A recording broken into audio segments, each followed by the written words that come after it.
whole end of it, the whole trick with it is the end has to be open for this to charge it with a combustible mixture. So once you fill it, you put the ball on it, and, or a potato or whatever else you want to do.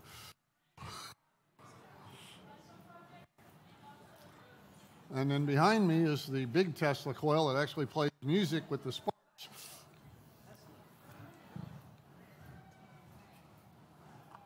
So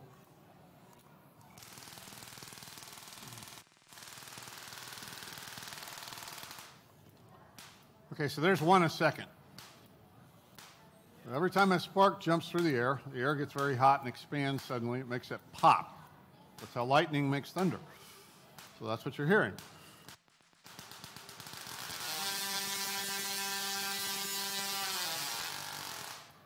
Okay, so you notice that I can change the speed at which the sparks occur. Well, using that in a computer, I can play music with it. Let me find something I haven't played in a while, because I'm tired of hearing the same stuff over and over. I have a big selection here.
Sorry, that one's got an abrupt ending.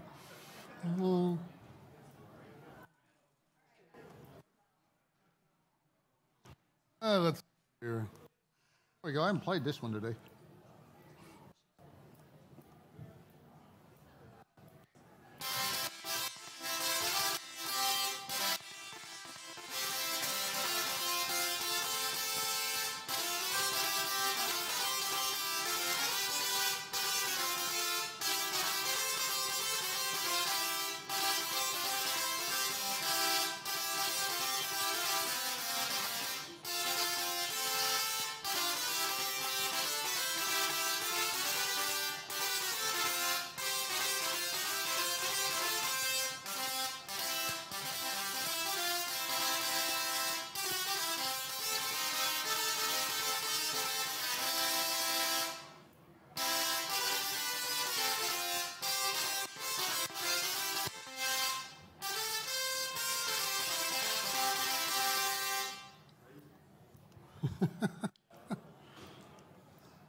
Any questions?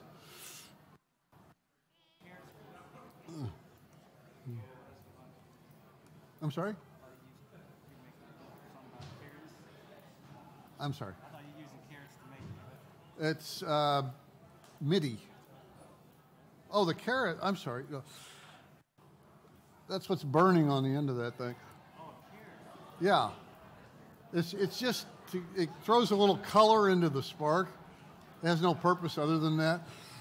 Yeah, we provided the carrot. Yeah, they did. Accidentally leaving it in the room from the party. Well, now this is another one. I went to the break room and got it. Did we burn through that first carrot? Yeah, it burned it all up. Once the moisture goes out of it, it pretty well goes away. So is the lightning Yes. No, it's the sparks vibrate the air.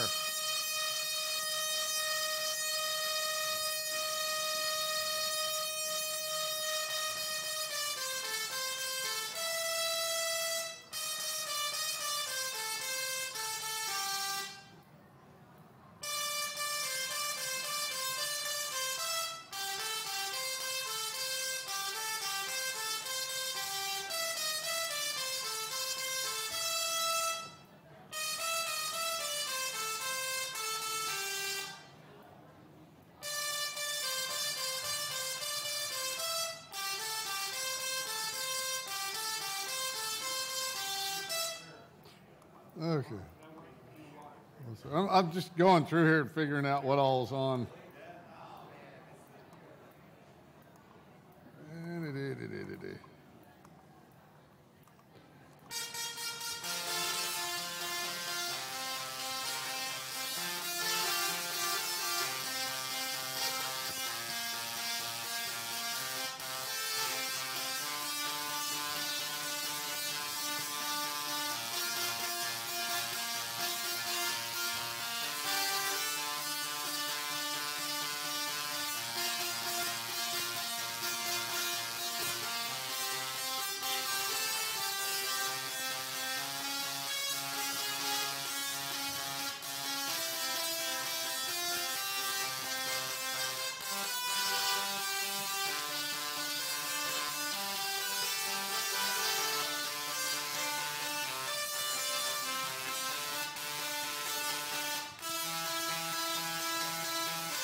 Can lightning shock fishes? Yes. You're asking will it shock you? Does it often hit water? Lightning? Yeah. Especially salt water because it's conductive. Yeah. Will it kill Oh, yeah. a lot all the time? Yep. In the water near where the strike is, it'll kill it. I'm not an expert on it, but I've read enough.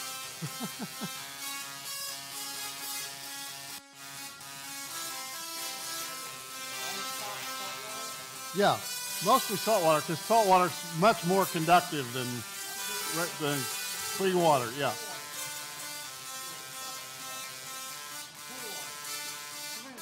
Well, it hit swimming pools before and killed people in the pool. Yeah. If there was an electrical storm, I wouldn't be anywhere near a swimming pool.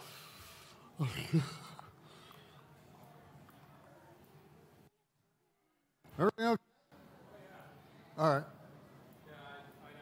You probably saw me playing around out there. No, I was just curious. This is under the magic mirror effect, but you can still. Come on in. Yeah, if you wanted to show those pictures, I'd have to swap it back over. Do you want me to leave it on the pictures so you can rock back and forth on them? That's up to you. I mean, I didn't. You had a live feed going, but I don't know. It's still live. It's just that it doesn't say anything. Oh, okay, okay. I don't know what's going on. So. All right. Well, whatever. Or if you just want to slide show the pictures, that's fine. Oh, the flight of the bumblebee? Okay. Rachmaninoff. Yes. Okay. Hold on a second. I got to scroll through. Unfortunately, there's no quick way. You got to go through the whole memory thing. Rachmaninoff, the flight of the bumblebee. I think that's what.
Oh, I'm sorry. I couldn't hear you. I'm sorry. That's what I get for sitting around a Tesla coil too long. Couldn't hear me over the sound of all that awesome. No, I can't hear you over all the ringing in my ears. Tinnitus is a wonderful thing. Kids, listen to me. You know, loud music and loud cars and explosions, yeah, it takes a toll on your hearing. Okay, you ready?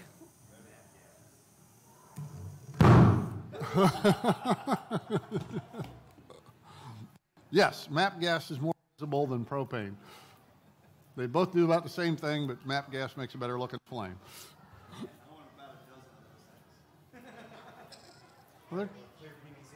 Yeah, it's just vinyl tubing. And this, we had this left over. I don't even know what it came from, but I used a laser cutter and made the Warner Brothers Acme Pew 39, you know. But this is just, yeah, vinyl tubing. You go to the hardware store and buy a 10-foot roll of it. And you can use PVC pipe, but I used acrylic so you can see the fire. Yeah, I can't think of a better way to wake up a teenager the first day of school. There you go. There's a whole series of videos in Japan of them firing cannons off in a room where somebody's sleeping to wake them up. But the expensive part is right here. This is cheap. But you have to get a good torch that has the mixer on it that's open like that, so you get the stoichiometric ratio blown in there, and a spark igniter. Okay. So if you hold this in a little bit, it just lets the gas out, and when you pull it all the way, then it sparks the trigger. Also got a flamethrower for other things. Well, yeah, I've used it for soldering. That's the original intent of it. But make these also with a separate head with a hose, and that's what I need to get so that. Oops, sorry. You say for soldering, is that for like stained glass soldering? You can, no, it's more for like plumbing. Oh, okay. Yeah, so like sweat fitting. Yeah, sweating fittings and all, which they're all getting away from now with shark bites and all that stuff. But, I still work on a bunch of old crud that still has copper tubing in it. So anyway, they make this with a hose that goes to the tank. So you just have the handle part, and that's a lot easier to hide because I want to make a covering for this so you can't really see the working torch there. Because then you wouldn't know what it was. You know. See a hose that goes down. And Yeah, and just, you know, hide or have it like a gun holster, backpack, or something. backpack, like a Ghostbusters backpack. Exactly. Yeah, plasma gun. You know.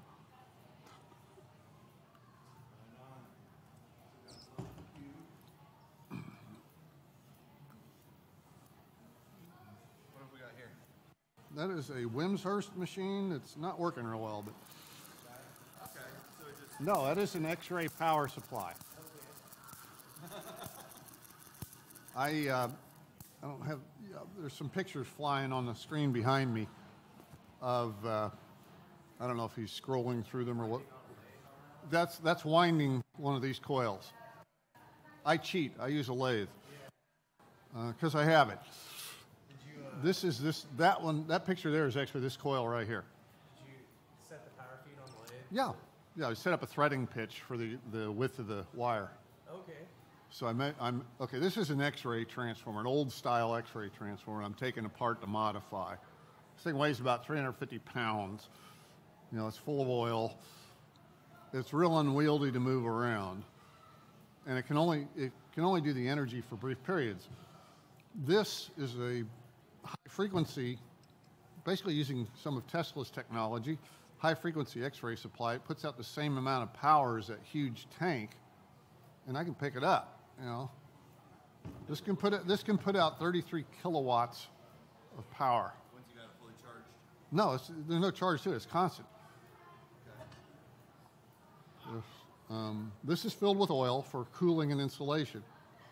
But the transformer, instead of that big Hulk and iron thing, is this little piece right here.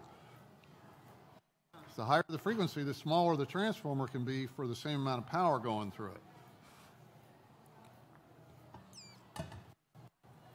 So I just acquired a couple of these. They're not easy to come by. And Super expensive.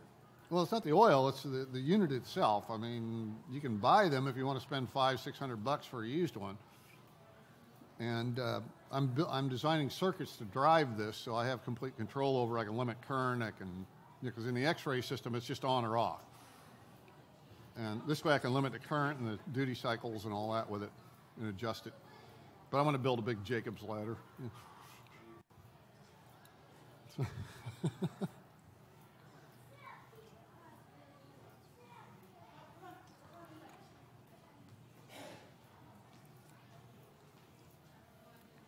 And this is a piece of test equipment I built. The variable power Yeah, it's a supply? Variac, yeah. Got to have one of those when you're working on electronics.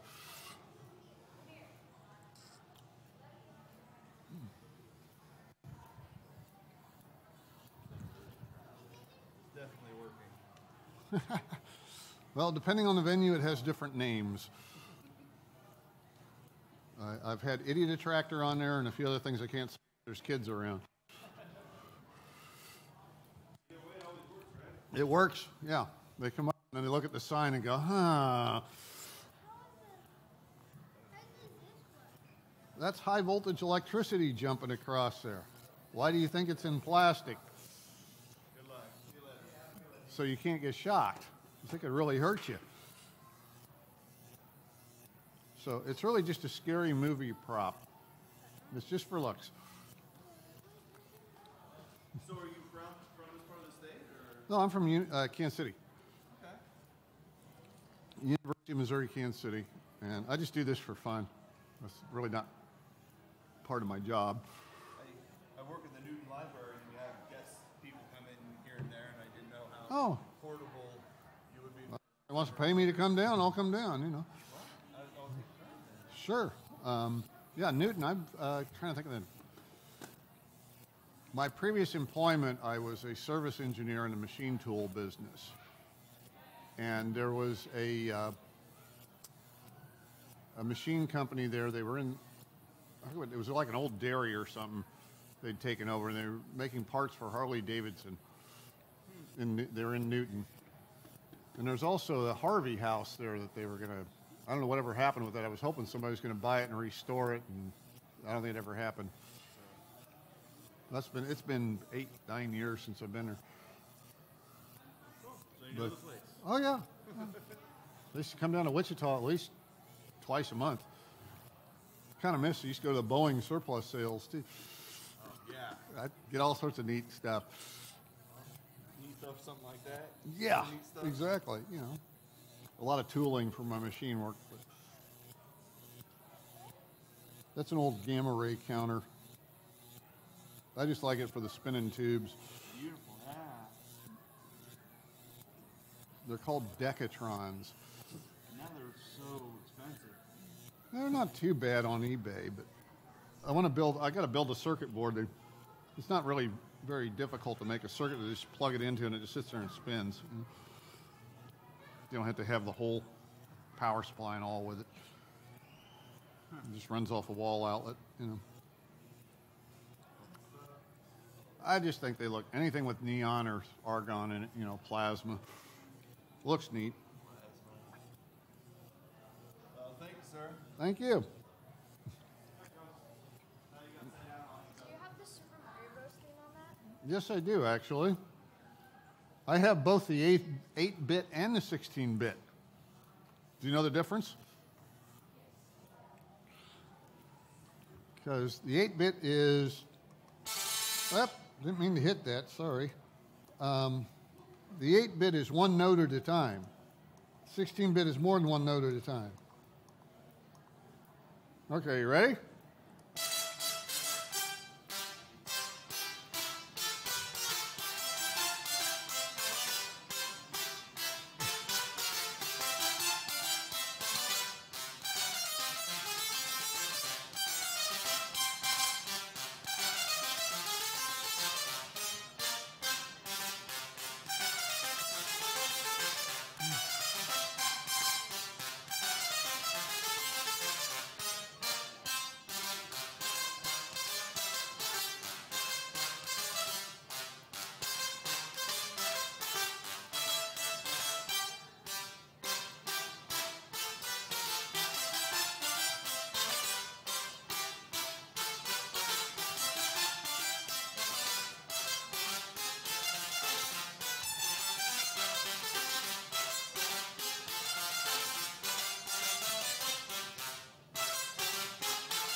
Yeah, my son that chided me to build that coil, he was a big Mario player, and so that was the first song I ever played on it.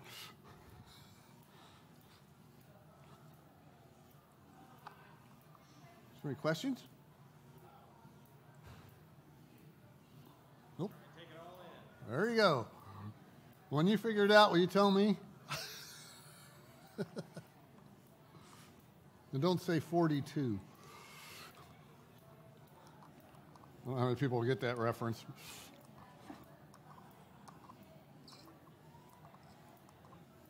I think what else I got. I got that.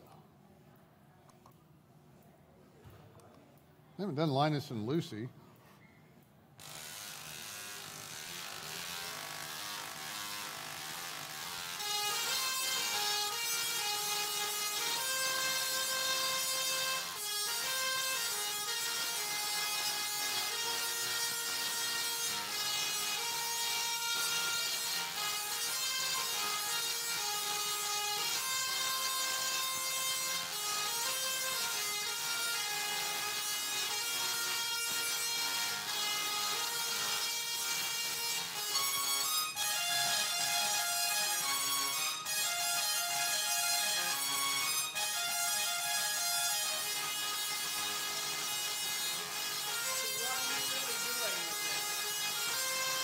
Making a lot of noise. Making a lot of noise, obviously. What's driving what and why? Well, all the sound you're hearing are the sparks. Okay, it is the sparks themselves. Yeah, the sparks jumping through the air, heat up the air, make a pop. Right. So I'm just turning them off and on at the right speeds to make musical notes. And the coil itself is controlled by fiber optics. Yeah. And basically, anytime there's light in the cable, the coil's running. And it can run 100,000 times a second. So that's yeah. That's 5 times the limit of most human hearing. Okay. So by gating it off and on in little bursts of 100,000 cycle per second sparks, I gate it off and on at the musical note frequencies. Okay. So that's basically you're turning the coil off and on those rates, right? Mm-hmm. Okay. And then how long it stays on is the amplitude. So like 3 pulses will be fairly quiet, 10 pulses will get quite loud. It all has to do with the energy density in the sparks. You know. And how old do you suppose this counting circuit thing is? Oh, this gamma counter? Yeah. You know, I never did actually look. I'm curious. Yeah, hold on a second. I'm hung up on something here. There we go, sorry. I know how to tell. Just got to find one that's got it on it. Oh. Most of these things have date codes. Oh, well, that doesn't matter. I just. I'm assuming it's the 60s. Yeah. You know, it might go back it might be as new as early 70s. But hold on a second. I don't want to reach in there while it's. Yeah, I did. Oh, that's right. It's jumper. Hold on. That's why it was junk. The power switch had gone bad. That's all that was wrong with it. Ah, come on. Espresso maker like that. Yeah. Okay. Now the power's off, right? Yep. Okay. Switch says it's on. Well, the switch is broken. That's the problem. That's right. You already told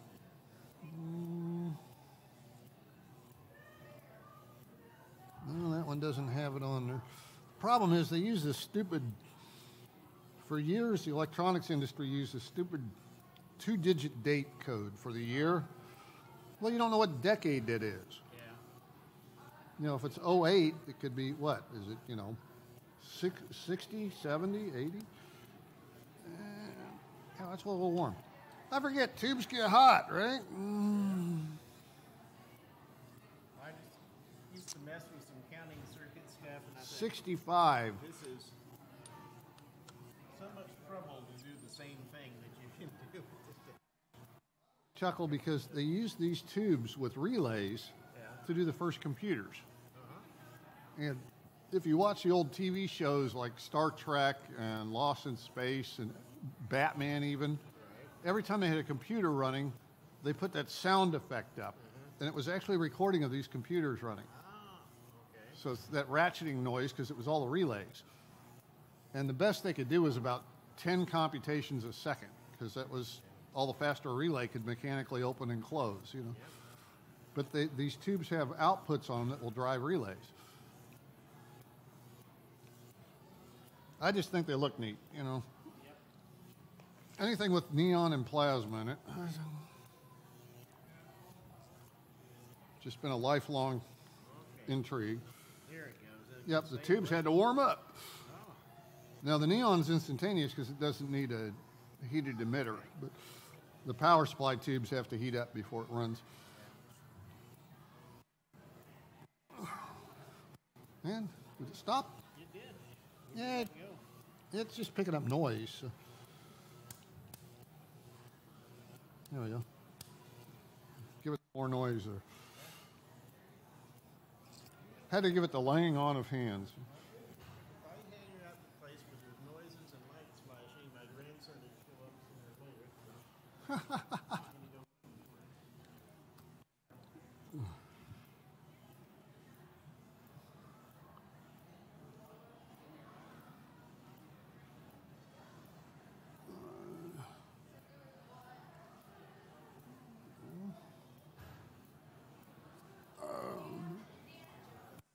No, I do not.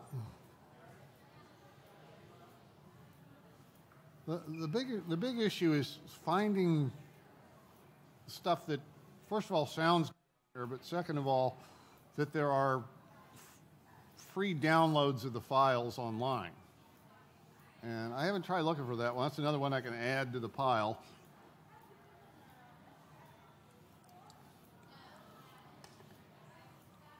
It is so weird drinking water out of an aluminum can. It's just a psychological thing. You know, if I drink out of an aluminum can, there should be flavor of some sort.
That's not a real energetic one.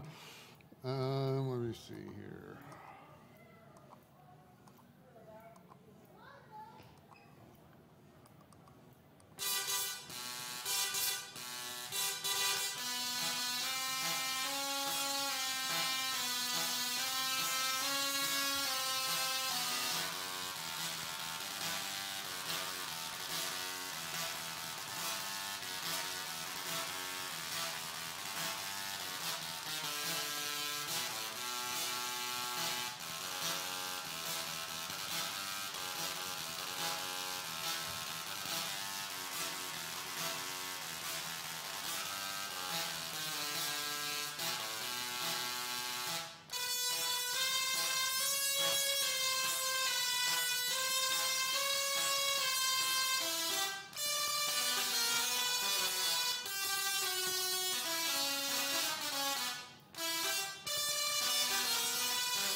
More questions yet?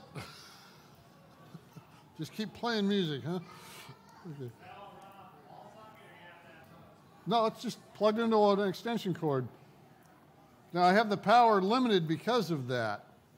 I can almost double the power of it if I have a dedicated circuit. And it will jump well, over twice as far.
Okay, that one ends abruptly. I don't know.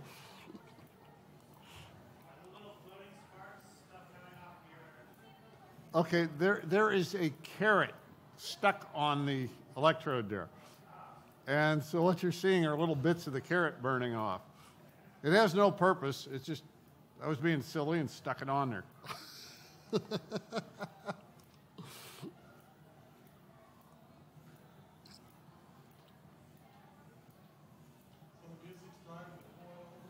No, the coil itself is making the music.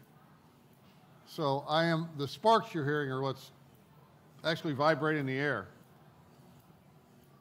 And so this is it's fiber optic, and it's actually giving pulses of light to turn off and on at musical note frequencies. So basically anytime there's light in the cable, the coil's on. So when you program music into it. Right, yeah. All the smarts are right here. You know, the coil itself just oscillates anytime there's light in the cable. The actual sparks are creating the actual sound. Yes.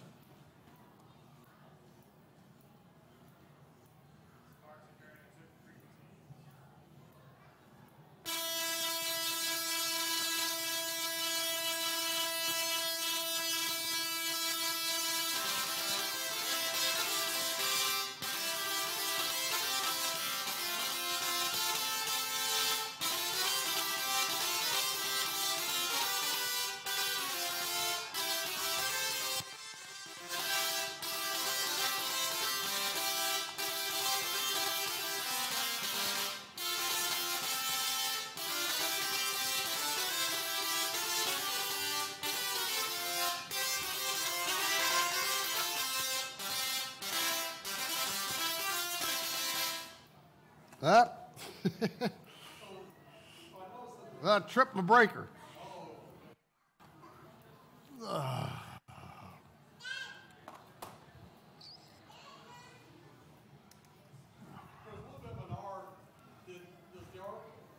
No, what's your?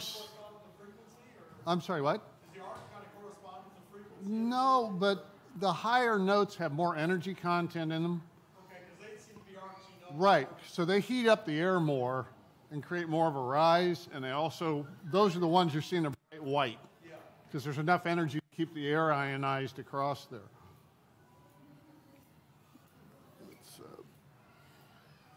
Yeah, and then I'm going to have to up my breaker size just a little bit. Keep tripping it on this. It's better that than blowing stuff up, I guess.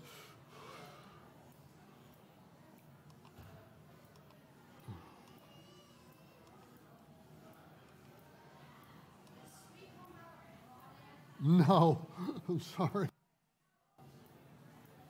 A lot of those songs, and unfortunately I'm not a musician, I can find the files for them, but the notes are on different instruments, and I have to go through somehow and change in the MIDI files what instrument's playing what note to get it to turn the coil on. And I'm still learning this. So I've downloaded a lot of them that were already converted by other people who have done this. I'm not the first person to have done this.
Okay. Weird ending.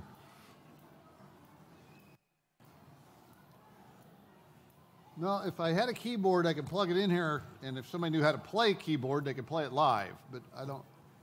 I don't have a keyboard.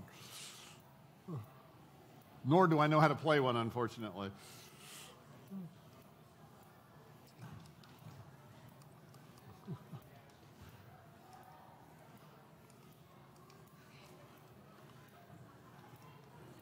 All right.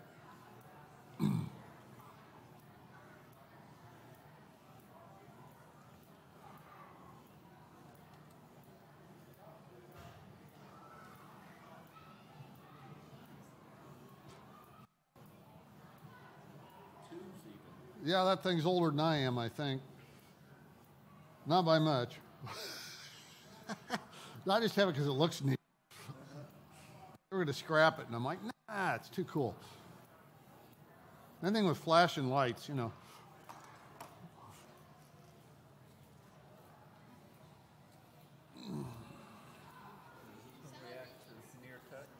No, no, this is there's a switch back here. These are aluminum rings.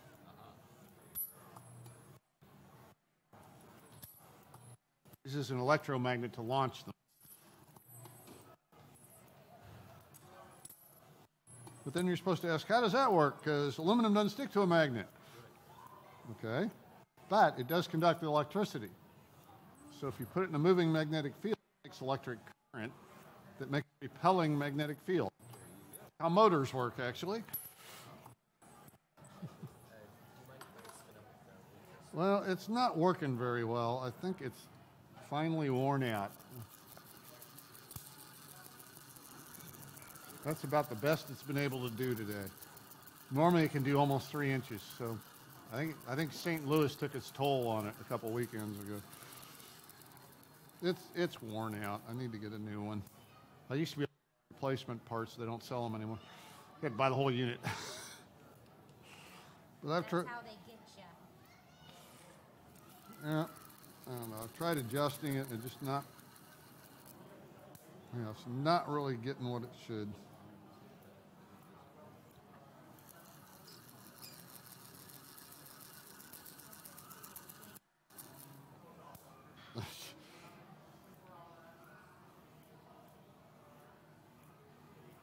I know this thing wants to nail me because it always does.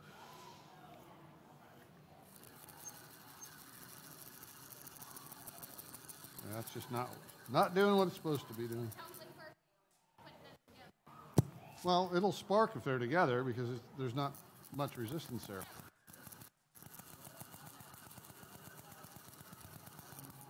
But you can't shock people for a while unless it's, out here.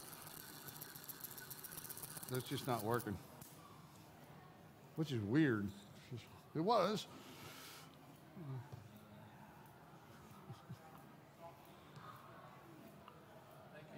Sure. Can you hook up an electric guitar to the thing? If you have a guitar to MIDI conversion. Guitar to MIDI Version, yeah, which is not a cheap item, but yes, you can do it. If you really want to see some neat stuff, look up Arc Attack. Yeah. Yeah. Arc Attack is a group of guys who do this professionally. They have huge coils. They can do 14 to 16-foot arcs off of them. And the guy actually gets out there in chainmail with a guitar and plays through the coils while they're arcing to him. Oh my gosh. Is that in a different country? No, I know these guys. They're friends of mine. Oh Yeah. my gosh. The coiling community is pretty small, the Tesla coil community. The guys who have musical Tesla coils, we pretty much know each other. So, yeah. So they're the ones who actually, the guy who's working for them, Steve Ward, is the one who pioneered most of what is going on with the musical Tesla coils. So he's the one we've all learned from. Yeah. But this is an X-ray power supply.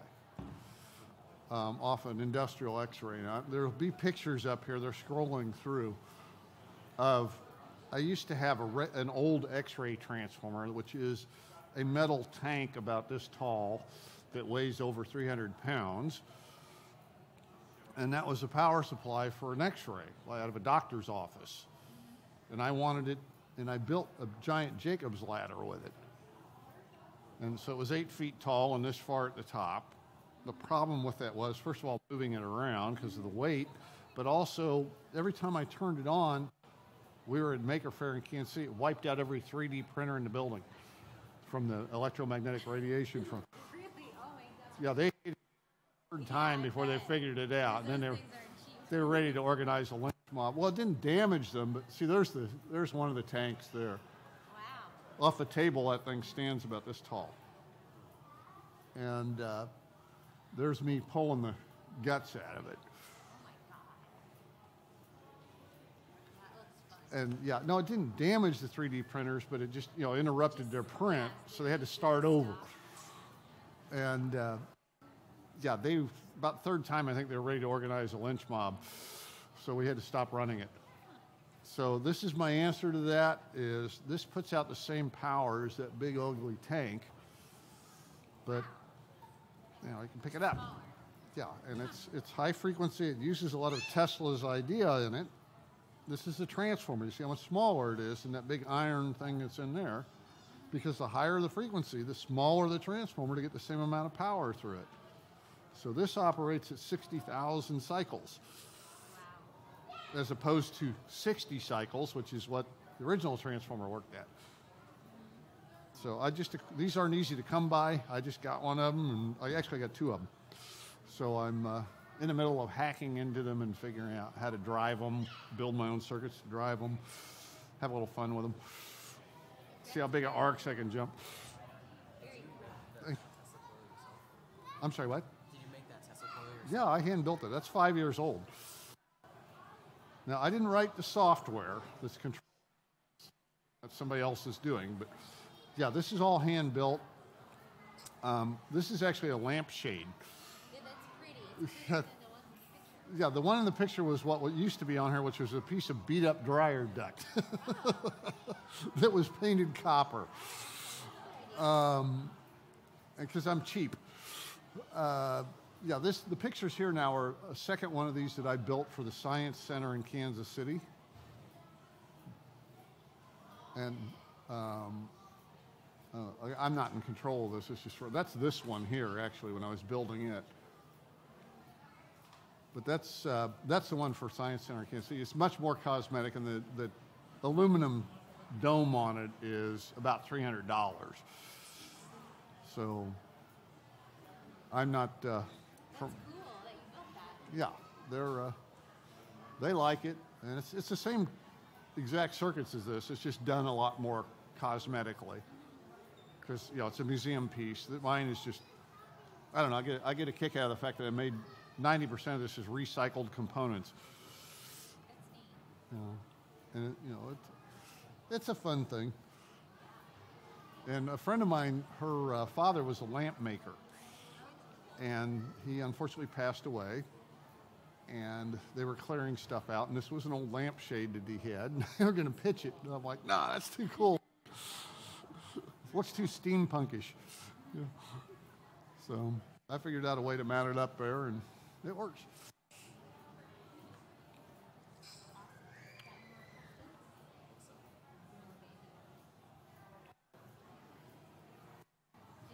Sure.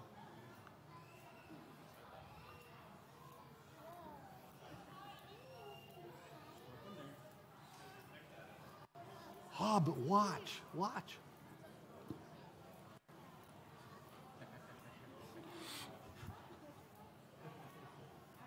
I like your shirts. Mainly because I'm a 10-year the Maker Faire in Kansas City. Oh, yeah? Nice. That's where I'm from. We were wondering, the shoes singed. Thought, Yeah, this isn't working real well. But there you go. that's cool, isn't it? Yeah, go ahead, put your finger in there. You don't want to stick your finger in there? Like it'll shock you? Yep. Yeah, well, they'll wake you up. It'll shock you. Yeah, you'll jump a little bit. Not bad.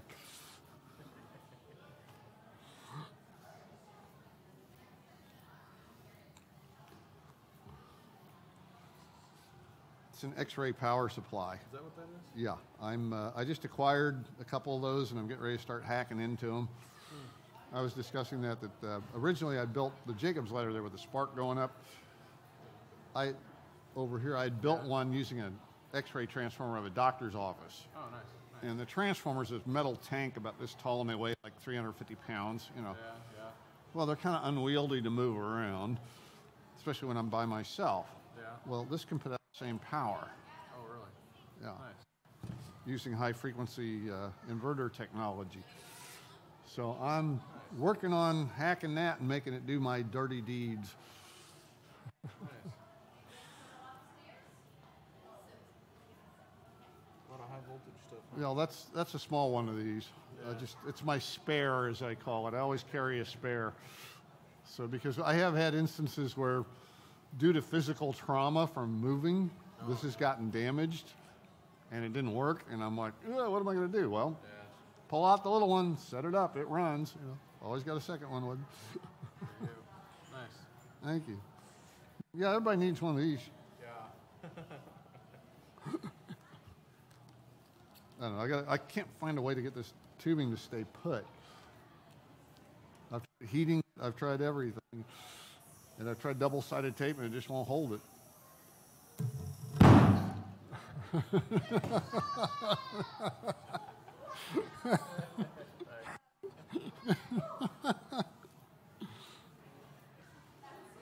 Now that I have your attention, yeah.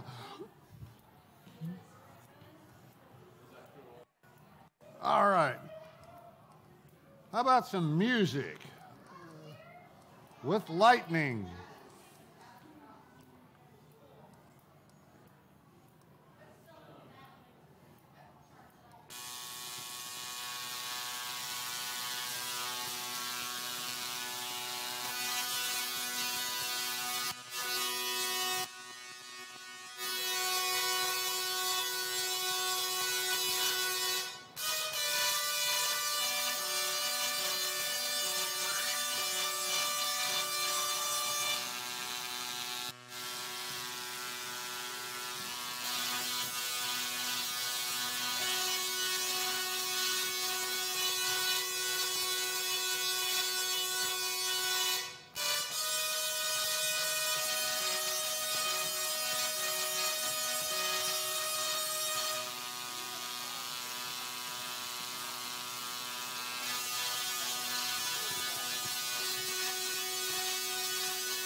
Ah, did it again.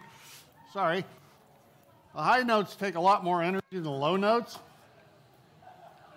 and they trip my brake. Well, what you're listening to is the arcs jumping through the air and vibrating the air. Yeah. Right. I'm turning them off and on at the musical note frequencies. No speakers. Of course, people question that, and my response to that is, a bell makes sound with no speakers either. It does the same thing. It vibrates the air. And so I'm just vibrating the air with the sparks instead of the speaker cone.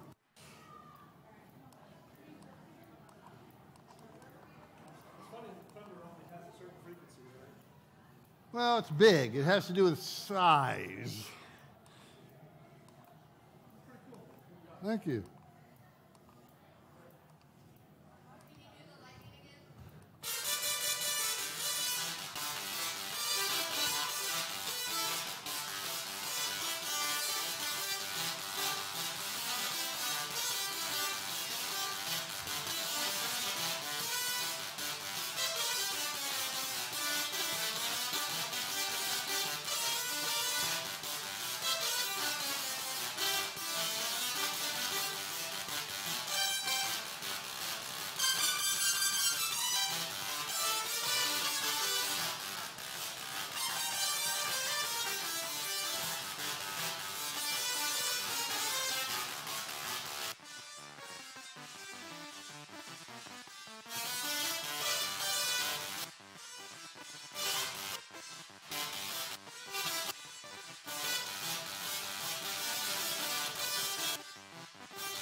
No, sorry.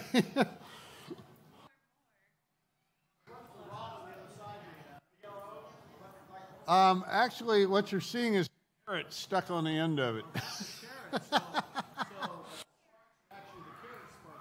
Well, St. Louis a few years around with food at a taste of St. Louis, but the sugars and such in the carrot actually put some color into the arc. Yeah. And so, Sparks coming, obviously. yeah. The on the end of that rod's wearing out. Yeah, it's just burning up pieces of the carrot.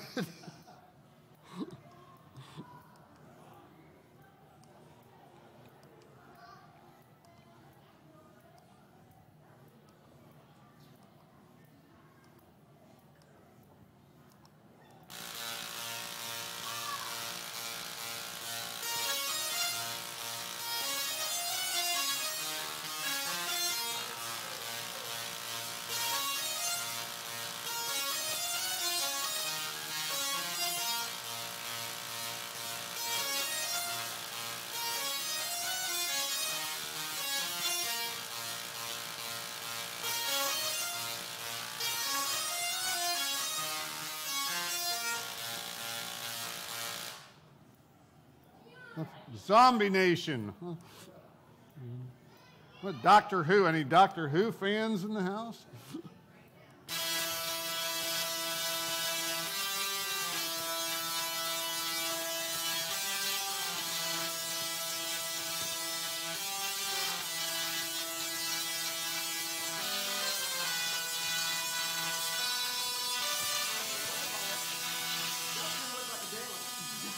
Pardon?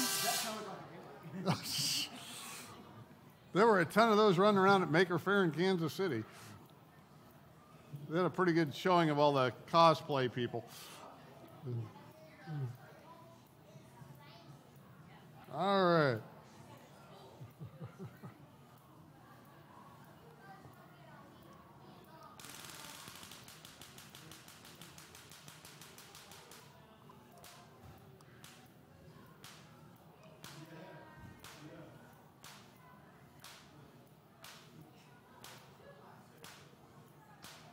There's once a second.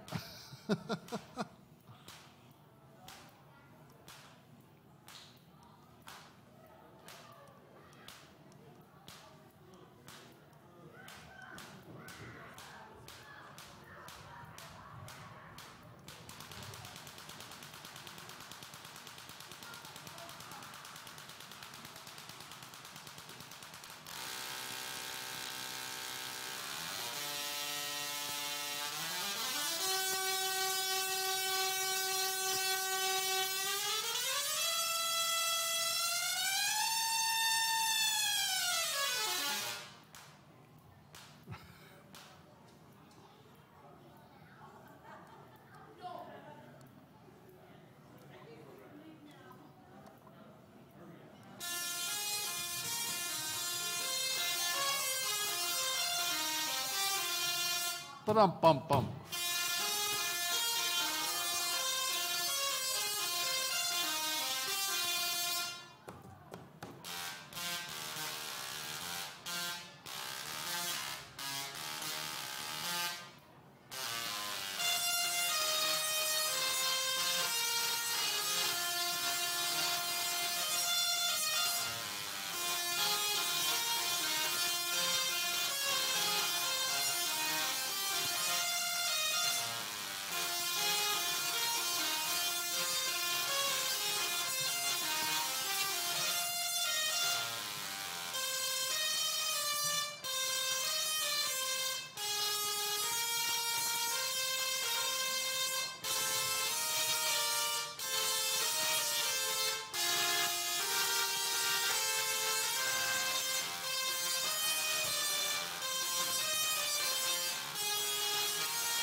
you. Any questions? What? Let me tell you, between all the dumb stuff I did when I was younger, racing cars and motorcycles, I used to do pyrotechnic work, loud music, and this stuff, yeah, I'm losing my hearing.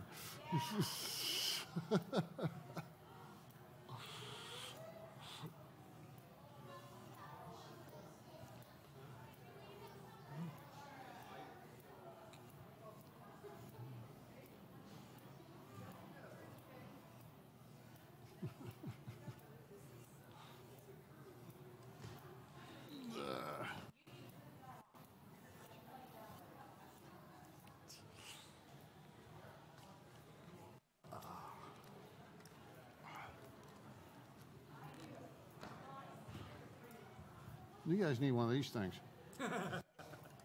I love this. I love this. Well, that time it didn't fire off. Okay.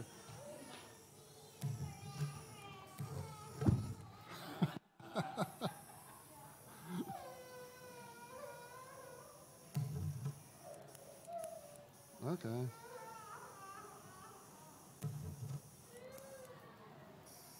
I must have a kink in the hose or something. I don't know. It's not repeatable. That's one of the things I got to work on. There we go. That's what I wanted.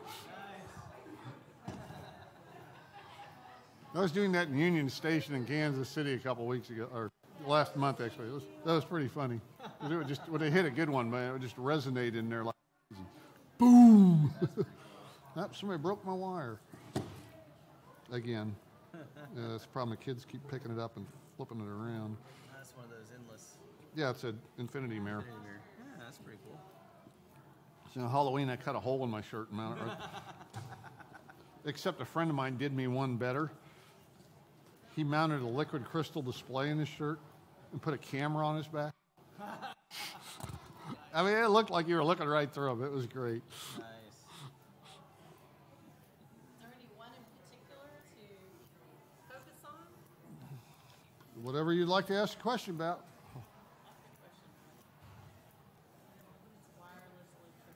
Wireless electricity right here in front of me. This is a small Tesla coil, which is what that is.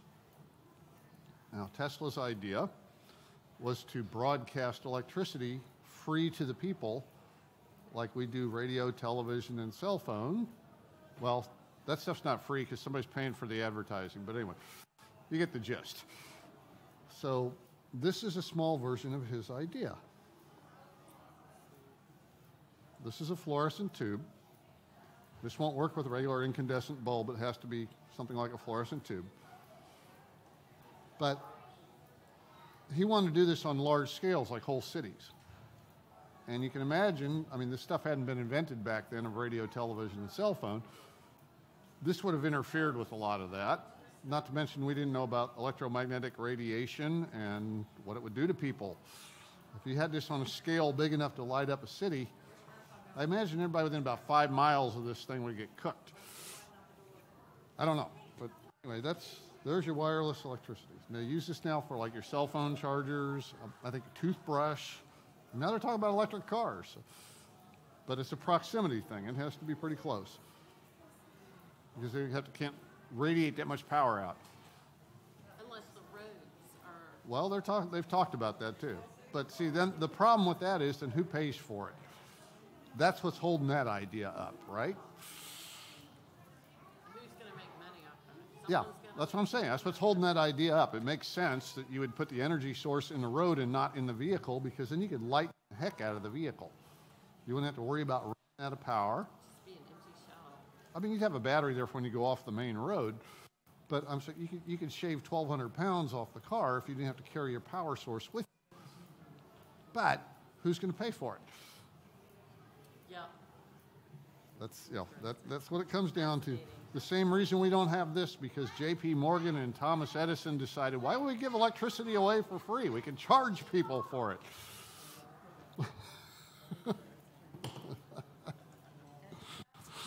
Thank you. Thank you.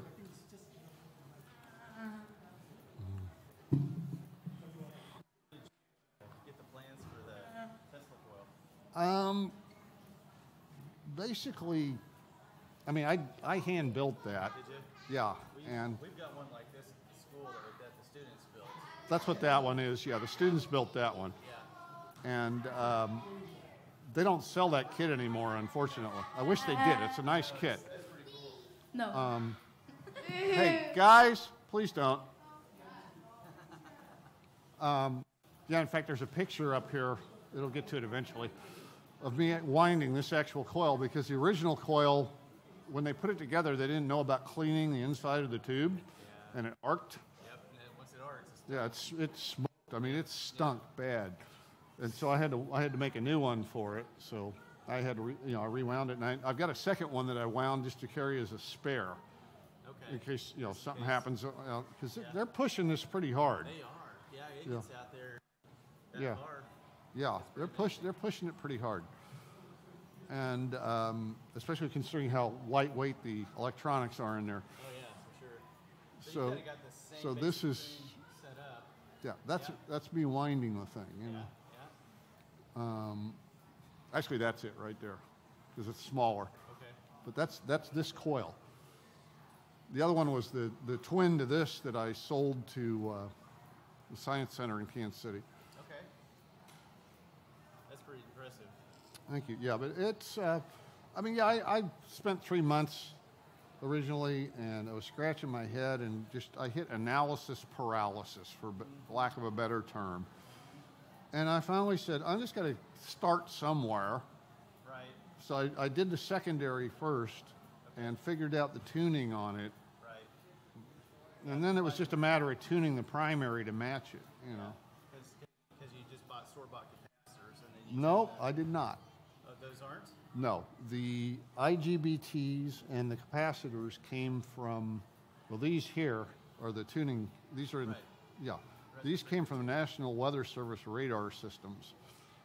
I used to have a contract to take their surplus, Yeah. and I came across these, and I'm like, God, those are rated for high ripple currents at high frequencies. At the time I had them, I didn't have anything to do with them, so I threw them in a box, and they sat in a box for like 10 years. And I started building the coil. I started looking at the price of the capacitors for these things. And I said, you know what? I got all these laying around. So I actually, each one of them's marked. I actually sat there with a RCL analyzer and categorized them so that I had them all within a certain percentage and paralleled them. You know. I had a capacitor that we got from KFDI Radio, the AM station, and it was a mica capacitor, and it's probably about this big. Yeah, mica can handle really high frequency, high ripple. It was rated at 15 or 20 kV. And that's what we used as the tuning capacitor on one that I built with the students out in Joplin, about that big. And so yeah, we went on the secondary and everything like that. And Yeah. it worked for a little while. We were running off a neon sign transformer. A spark gap. Spark Yeah. gap. And it shot out probably about 3 feet. I was gonna say it was a 30 milliamp transformer. Three and a half is about the most you're gonna get out of it. Yeah. So it lasted for a while until the capacitor arcs internally. Yeah. Yeah. Trust me, I blew up my number of capacitors learning all this. It's amazing. And I just picked up, well, this one's going on. I had to replace these. They do weaken after a while, and I noticed they were getting warm. Yeah. But what had happened was through transport vibration, it actually broke one of the solder connections, and I didn't know it. So the thing was really detuned, Right. and it just heated up and exploded about 4 of these. And that, so I had to replace them, but that was a failure due to physical transport. Okay. The other failure I've had from physical transport was it broke the wire in the base of the coil Okay. because it walked back and forth enough that it cracked it. Yeah. But other than that, it's 5 years old. Oh wow. And then, so are you running kind of a line drive voltage doubler? Yeah. Kind of like this one. Yeah, exactly. Get it up to 340 volts. Uh-huh. And then you pulse that through the FETs. Yeah, this is a half bridge. That's a half bridge. Yeah, Okay. just like that. It's a half bridge. Yeah. And then, what are you using to do your oscillations? Does it self oscillate? No, it's I know it's you- resonant. Yeah, it uses a resonant. feedback. It's got a current feedback. Current feedback. Yeah, which is down here. There's Did you build that yourself, or did you buy I bought the board.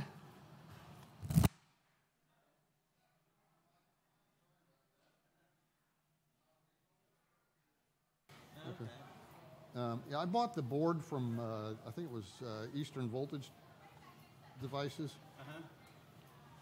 And you have to wind it. They don't come pre-wound. so you wind the ferrite cores? Right. And then, hold on a second. I'm sorry. Yeah, it's still working. Okay. And so, yeah, basically the coil goes on, and as soon as it sees a current in the primary circuit rise to a certain point, then it cuts it off, and it just goes into resonance that way. Okay, that's how they did it. And over here is the actual driver board. That's all surface mount, and I actually soldered that. Okay. And I don't know if Kit that you bought as well? no, it's not. It's You hand built that? I didn't design the board. I just put it together. Okay. So it was a kit. It's not really a kit as per se, but there are guys who can sell you the board, Okay. and then they can give you a bill of materials, and you can order everything from DigiKey or Mauser. But it's surface mount, which I did this all by hand. I don't have all the fancy surface mount stuff. Like I said, that's 5 years old. So this is a second coil I built for the Science City in Kansas City. Okay. They saw this one, they loved it. That's this one, actually. The pictures aren't in order, unfortunately. I just was downloading stuff. So that's the one I got when I got finished for Science City. We went spent the money on the spun aluminum toroid, which is one of those skills I want to learn. I want to learn metal spinning. But yeah, and I actually laid out and made a circuit board for the gate drivers back there with the toroid on it. That's my own designs there. And like I said, the coiling community is pretty small. Yes. So, and this is theirs. It also has inrush limiting, automatic inrush limiting, so that when you plug it in, it doesn't draw a huge surge. That's my gate driver.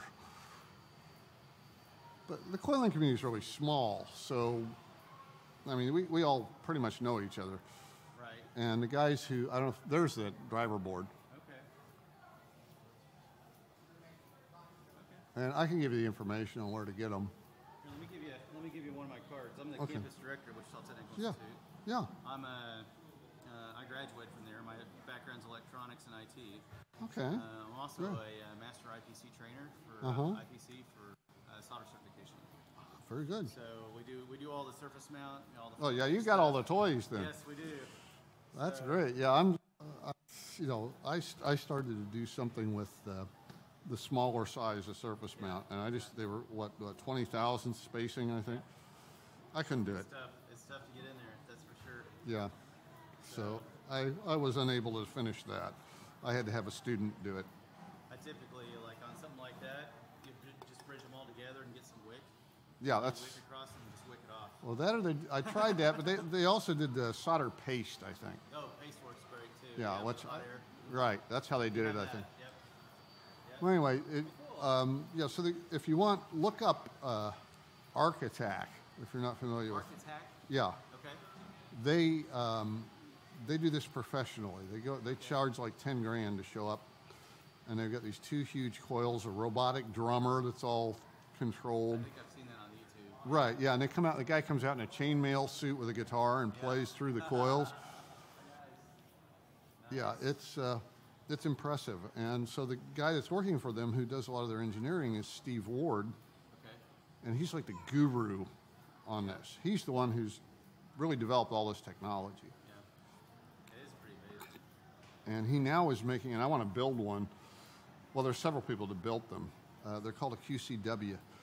But it's a little coil. It's only about this tall. And you can get 5 or 6 foot sword-like sparks off of it. Oh my gosh.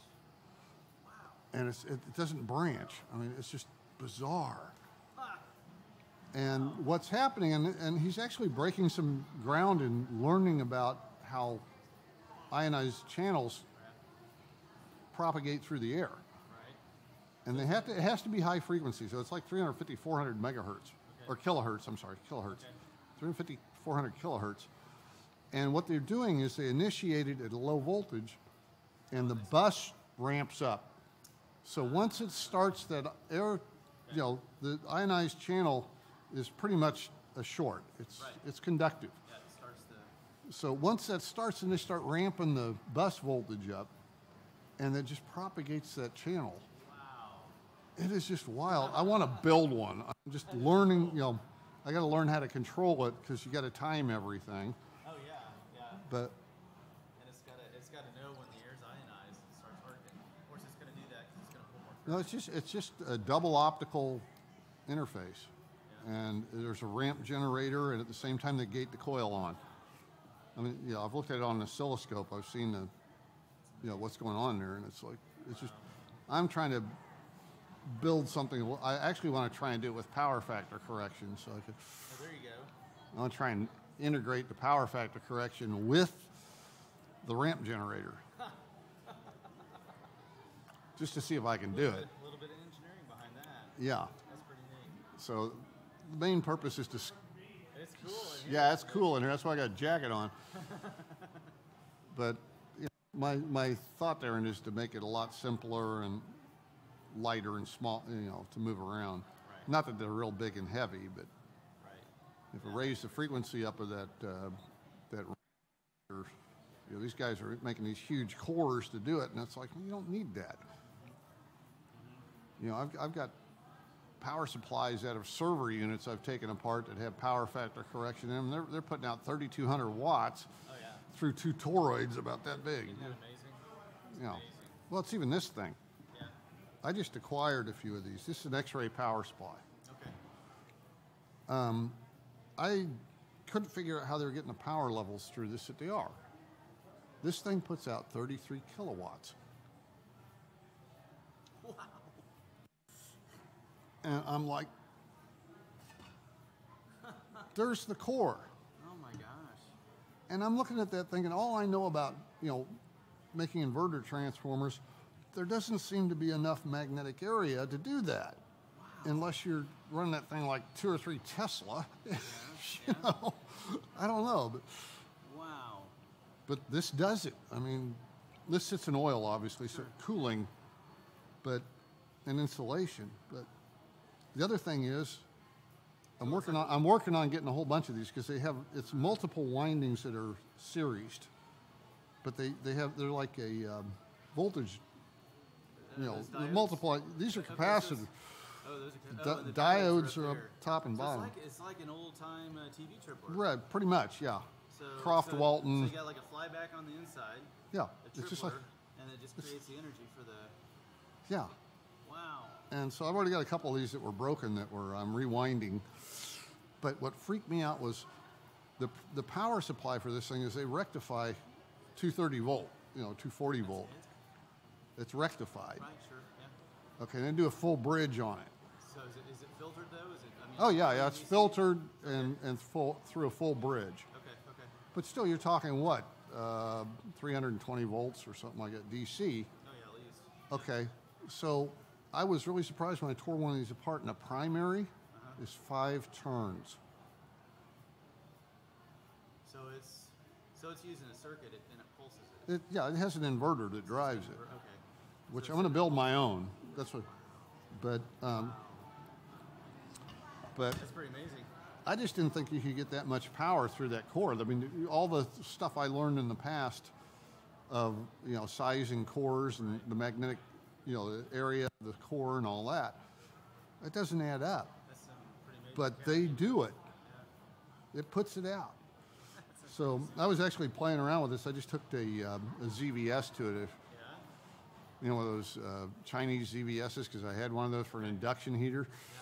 I just hooked it up on here, and I was getting arcs about like that off. It was pretty. Yeah, I remember back in the day when we were servicing TVs, where they had the separate tripler and the. Oh yeah, that's where I learned to keep one hand in my back pocket. Yeah. We did an experiment this week after school. We took all those parts out, and I made a horizontal output. 15 cents 734 hertz. Yeah. To Right, yeah. resonant frequency of the transformer for your horizontal gain rate. And then we just ran it directly off of full wave bridge rectified, so 170 volts DC. And then we had it on a variac. Yeah. And we just turn it up, and then the 555 would pulse the horizontal output. And we just run the thing directly. And we ran it into the tripler to see how high we could make it go. And we were doing 18-inch sparks coming off of times before it would nuke the tripler. I was going to say, how long did that tripler last? So we exceeded the PIV of the diodes. Pretty quick. Or break down the insulation? I don't know. There was. It was amazing, though. I'm amazed you could get that. Yeah, that must have sizzled like crazy. It was a lot of 'Cause I was laughing. There was a group of guys that did, what a General Motors HEI coil looks like. Okay, they were having a competition to see who could get the longest spark out of a GM HEI coil. Yeah. And what the guys ended up doing was taking the core out of it and using it as an air core and hitting it with a CDI, a capacitive discharge. And I think they got up like 13 and a half inches before the insulation broke down. That was pretty funny. Guys, hang around. Steve's going to show you some pretty cool stuff. Thanks. Thanks, Steve. Thank you. Yeah.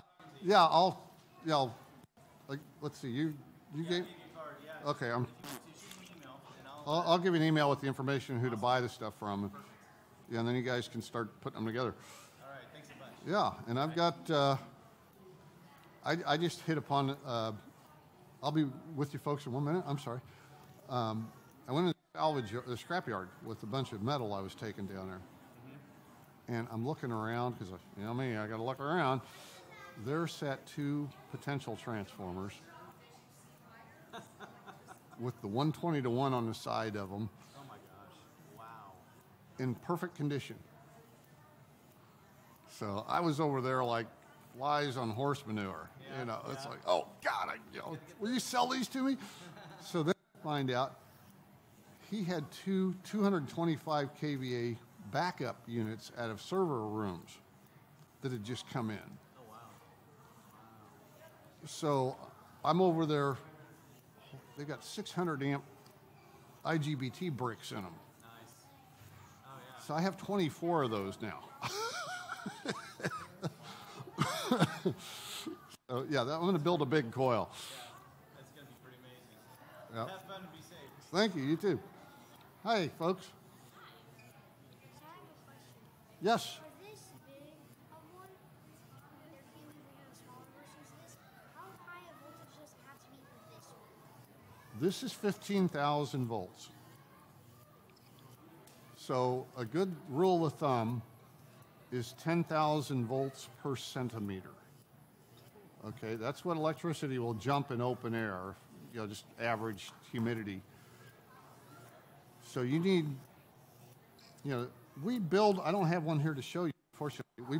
My students build a little desktop thing. It's got 4 AA batteries in it, so the power is extremely limited. Yes, it can burn you, and yes, it can start a fire if you really try. But it uses paper clips. You bend them out like this, and it will jump a little over ½ an inch at the top.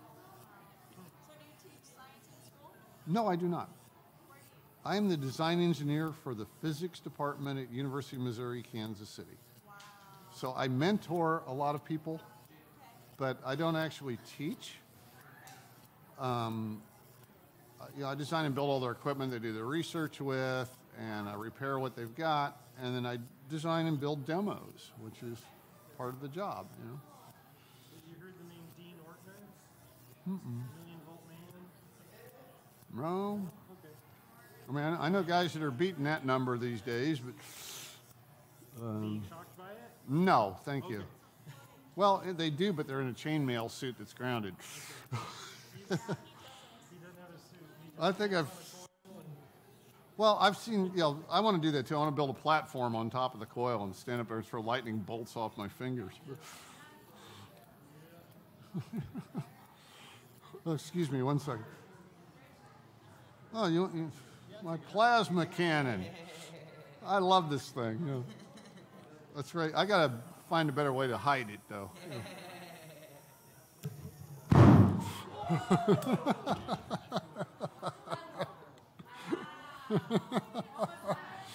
It's called a plasma cannon. Whoa.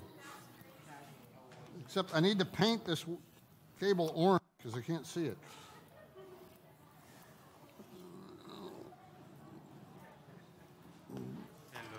And the problem is it likes to trip me. Oh, sorry about that. I'm a klutz at heart, which doesn't go well when you're messing with high voltage electricity. So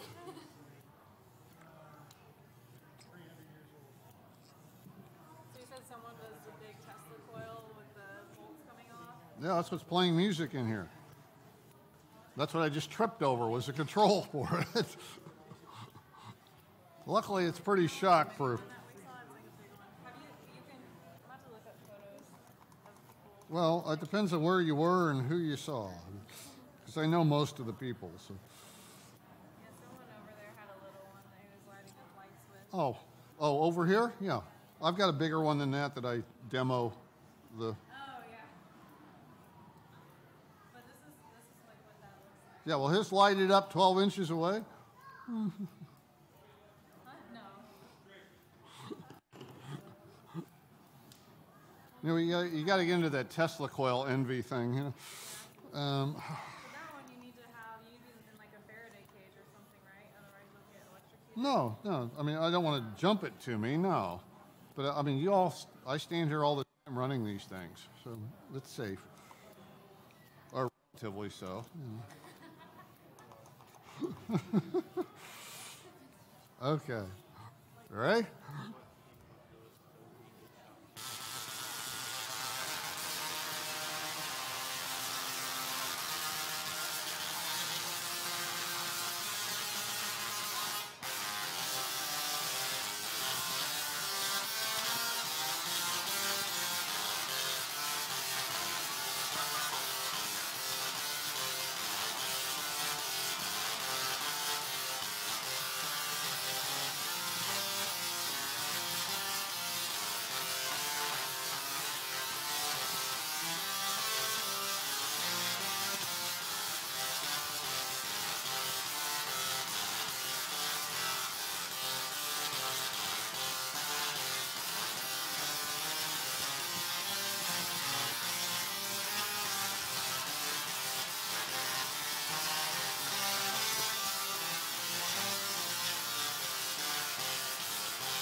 Thank you.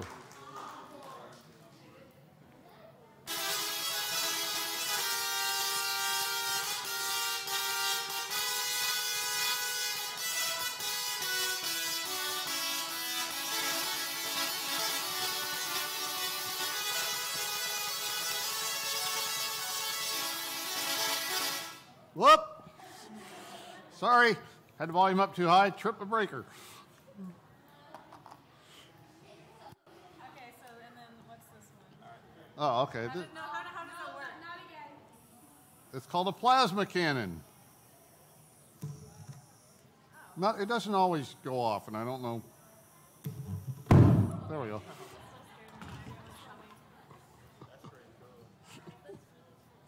Got to have the toys, you know.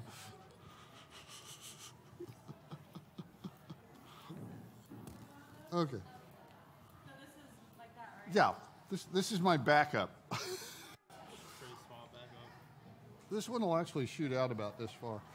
But, yeah, this one my students built from a kit. I hand built that one. And UMKC, and I don't teach, I'm the design engineer for the physics department. So I mentor students, but I don't actually teach classes. For like the department classes, if they need experiments do you design those ones? Or No, they come to me and say, I need a vacuum chamber, I need to shoot a laser in here, and I need wires coming in here with temperature sensors and what have you, and I get to build it. So, yeah. For high voltage, we do a lot of high voltage stuff right now, so I have to also make sure it's idiot proof. You know, don't want to lose any students, don't need any lawsuits. So a lot of fun stuff like that. And then, you know, part of it is also I work with the Society of Physics students, and I mentor them. And these are all kits down here that I design and they build and take home, like the magnetic levitation here. I don't know if you saw it. Yeah. And What happens if you try to knock it off? well, you can pull it out of there. I really want to like make it go. Can I take it out? Very gently, yeah. I mean, you can feel it grab a hold of it.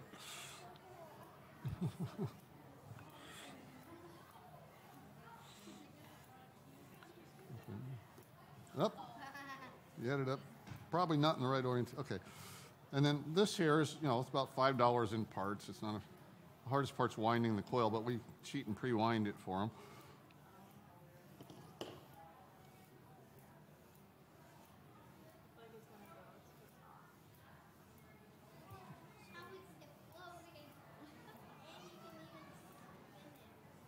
That's just a neodymium magnet.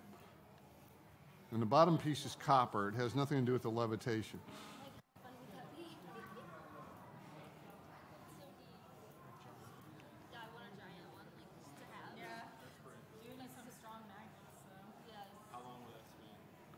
Hours. There's like no friction. The air is about the only friction on it. So yeah, it'll sit there and spin.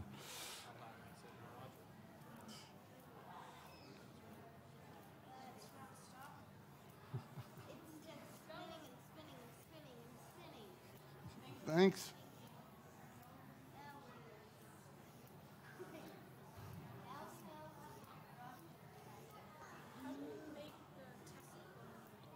I have a controller for it.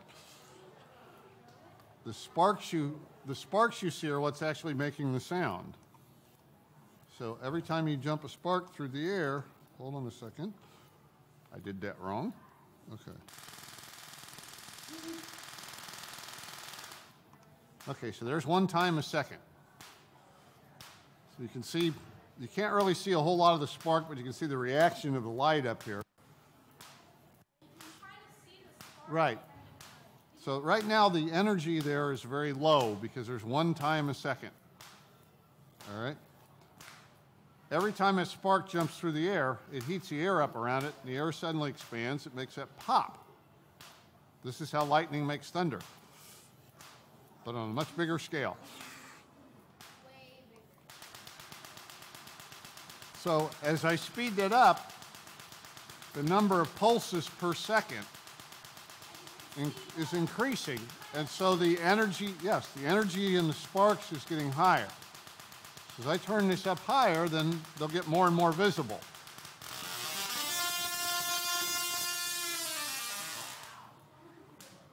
Okay, now you see that I can change the frequency of the sparks, obviously. So by controlling them with the computer, I can play music with it.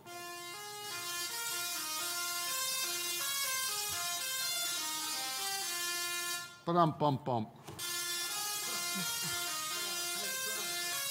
Or if you know what Crazy Frog is, I don't know if anybody knows that one. Beep, beep.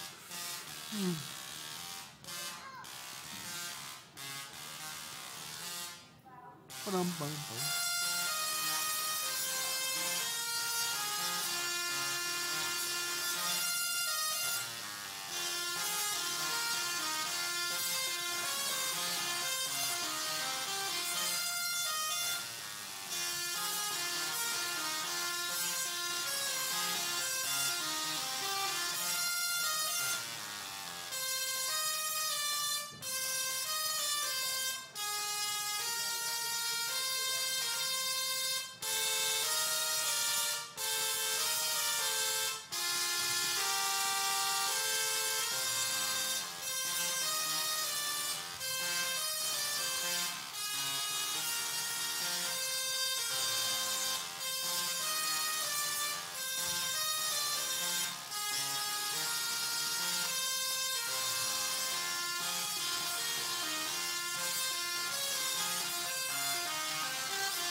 Thank you. Good question. Okay, the coil can actually only do one thing at a time. So, right, it's 100,000 times a second the coil can operate at. So what they do, I didn't write the software, somebody else did. I'm not that smart. They chop up the notes into little bits and interleave the bits, because we can do this at 100,000 times a second. And so your ears perceive it as continuous, multiple notes. And part of that's just the air vibrating. You know, it resonates. So, but if, Did it cost? well, I hand built that, and mostly out of surplus equipment, just because I enjoy doing that. Yeah, but I mean, if you had to buy one, they're about 2,000. 2,000. Now, there's a company that sells. I think that makes me sense. Right, but there's a company. There's a company that sells a little kit about this tall. And you can make music. Yes. Yeah, they're about $300. You just bought I I can see his bicycle's going to be sitting out in the curb with a for sale sign on it. Yeah.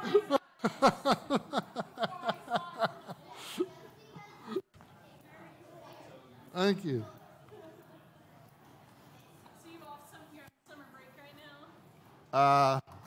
I'm not. You're not. My workload increases during the summer. Well, because, now think about this. No, not because of planning. I'm the design engineer for the physics department. So when the students are gone, all the profs are doing their research. Right, so we have the grad students and the profs all doing their research during the summer, and they just, yeah, and they just throw me more and more and more, which is fine. I mean, it's good job security. Wow, and there's always new ideas. Oh yeah, we're breaking it. We've gotten a lot of patents on stuff, and you know, it's great. So. I saw that. I was watching you do that. Now, if you get online and look up Instructables, are you familiar with that?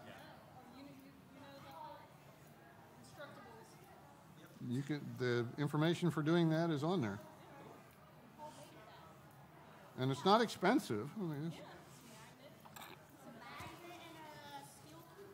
well, no, the cube is the magnet. Now, I did a trick that they don't show in the ones they build, and what you'll find is they're a little unstable. So this is copper right here. And what the copper does, this is copper. It doesn't stick to a magnet. This is a real strong magnet. Okay, you can see the gap in there. But when you drop it through a magnetic field, watch what happens. It's called eddy currents. This conducts electricity. So anytime you move it in a magnetic field, it generates electric current, which makes repelling magnetic field. That's why this slows down. This is aluminum. It's even more pronounced because the aluminum's lighter. So in this case, as long as the magnet is just spinning, it doesn't impose any magnetic field change on the copper. But if it starts swinging around, then it starts generating eddy currents that repel it and stabilize it. So that was an epiphany for me, because I spent about 3.5 hours trying to tune this circuit to get this thing to hang or stable. Yeah. And then it dawned on me with the piece of copper underneath it, and You add that, and it makes it more stable. Oh, look at that. It can keep spinning.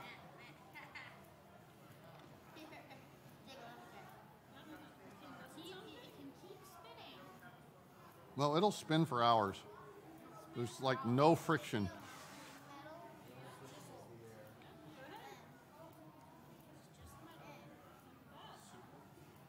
Spin it. Spin. All right, should we keep going? Stand up. Yeah. Can we do the one more time?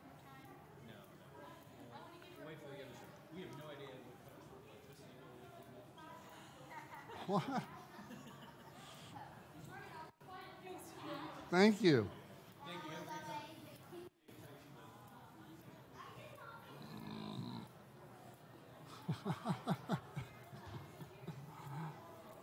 Oh. Yeah.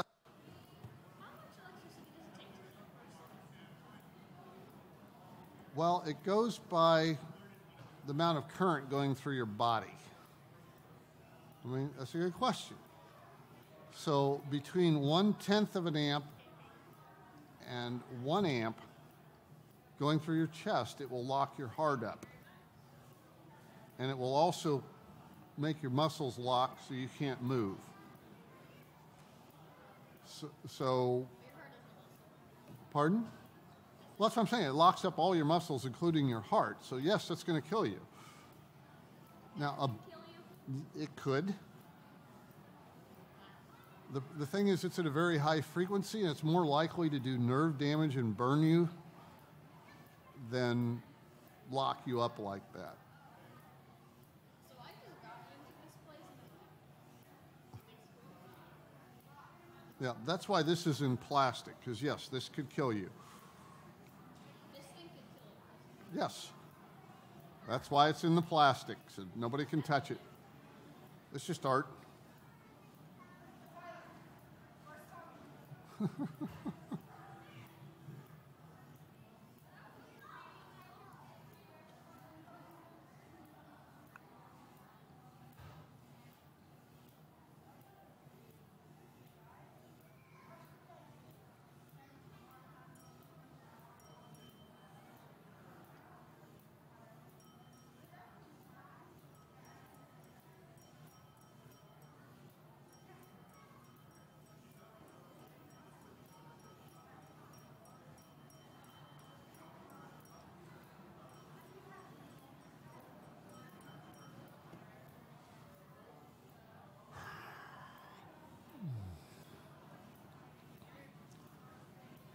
Do you guys have any questions, or are you just sitting here enjoying the cool air?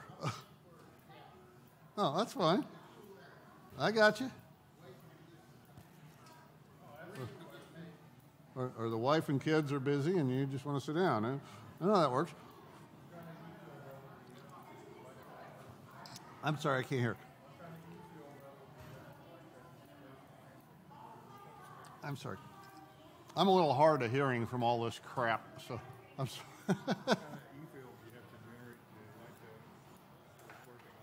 Not much at the right frequency. That coil is only taking in about 6 watts. Frequency It's, yeah, 2.38 megahertz, which happens to be real exciting to mercury vapor. It will do neon, but you have to get a lot closer because neon's harder to ionize than mercury vapor. So you can do that around any antenna like 30 Oh, yeah. You can, actually, if you go underneath high-tension power lines on a good dry night, you can hold a fluorescent tube up and get it to light. You know, that's why I vetoed buying a house we were looking at, because it was underneath high-tension lines. It's like,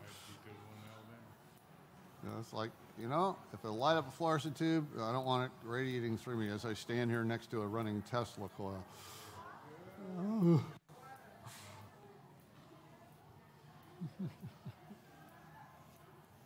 Hi.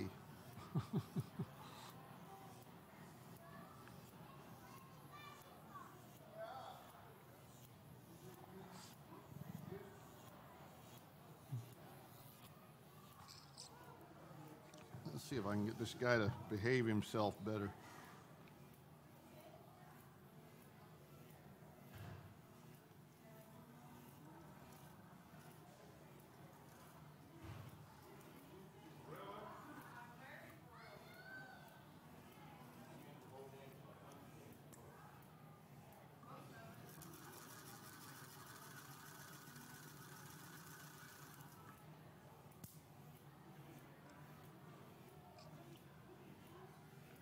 I think it's just plain worn out.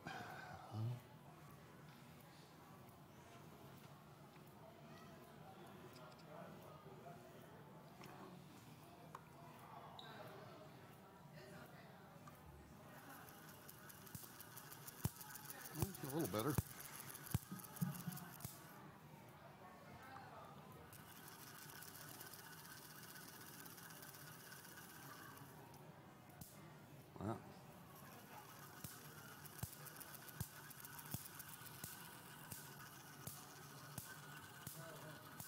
You want to put your finger in there?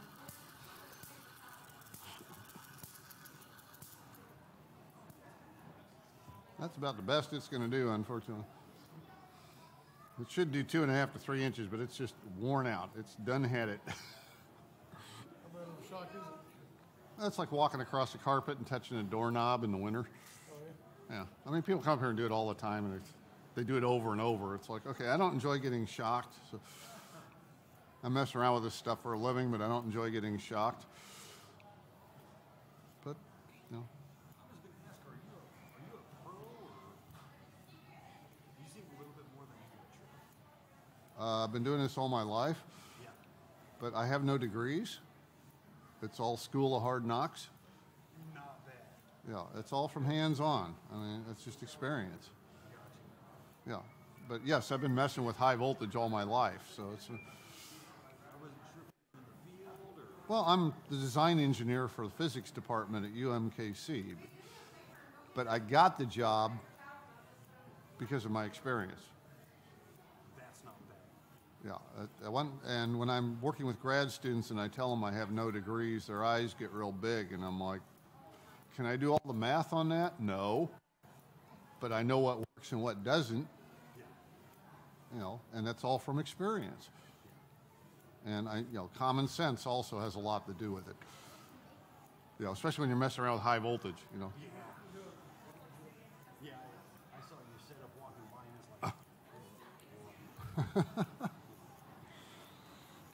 That's not 9 volts anymore. No.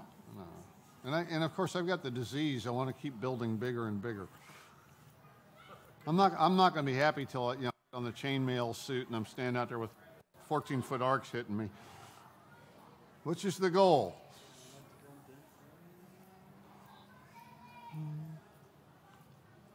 And standing around this stuff has no ill effect on me whatsoever. Is it going to fry our phones or anything? No. Tesla. It's a small Tesla coil, yes. If only they had become more popular when they were. Well, I mean, the thing is that, found the brass on top there. It burned me a little bit. You probably shouldn't do that. Well, this is low enough power I'm not worried about. That's why it's here. Kids can mess with it. But, you think about it, you want to light up whole cities with something like this. A lot of energy. How much energy that would take, and anybody living within 5 miles of this thing would be cooked. That's kind of how I look at it. But Can I try your bulb? sure. Oh, you have to spark an arc, Well, you have to get within a certain range to ionize it. and then it stays Once ionized. it's ionized, it's easy for it to stay ionized. That's kind of what I thought. This is how one of the first things I ever built electronically was called a relaxation oscillator, and it used a single neon bulb like a night light, and it just blinks. And it works on that principle that it's easy to, once it's ionized, it wants to stay ionized. Is this a spark gap generator? It's a Wimhurst machine, but it's worn out. I got to get a new one. It's just not working like it used to. It's had too many grade schools and maker fairs. Cool. Normally I could get about 2.5, 3 inches. Oh, really? Yeah, Can you try and make it any bigger? it hasn't been doing anything. So. And I don't think the humidity's real high in here. Normally, Yeah, you're right. It's not doing as much. I've tried adjusting it, but normally I get like big groups of people stand in a circle and hold hands, And then you do the thing where they go like that. we zap them. Yeah, Yeah, do you have is this like the same principles as a Van de Graaff generator? same idea. Static. Van de Graaff is a rubber belt. This is plastic disc. Really? Yeah. Okay, and you're using the little spike points to pick up that charge. 'Cause Right. It's light to pick up charge, right? Right. Yeah. And how does this baby here work? Okay. This is a really strong magnet. Uh-huh. The bottom piece is copper. There's no magnets there. It's just a piece of copper. On top is an electromagnet. So right now it's on. It wants to pull this up. There's a Hall effect sensor inside here. As this gets close, it starts turning the magnet So off. it's in like a nice feedback loop of Yeah, just it's in a right- closed feedback loop. Okay. It just keeps it floating.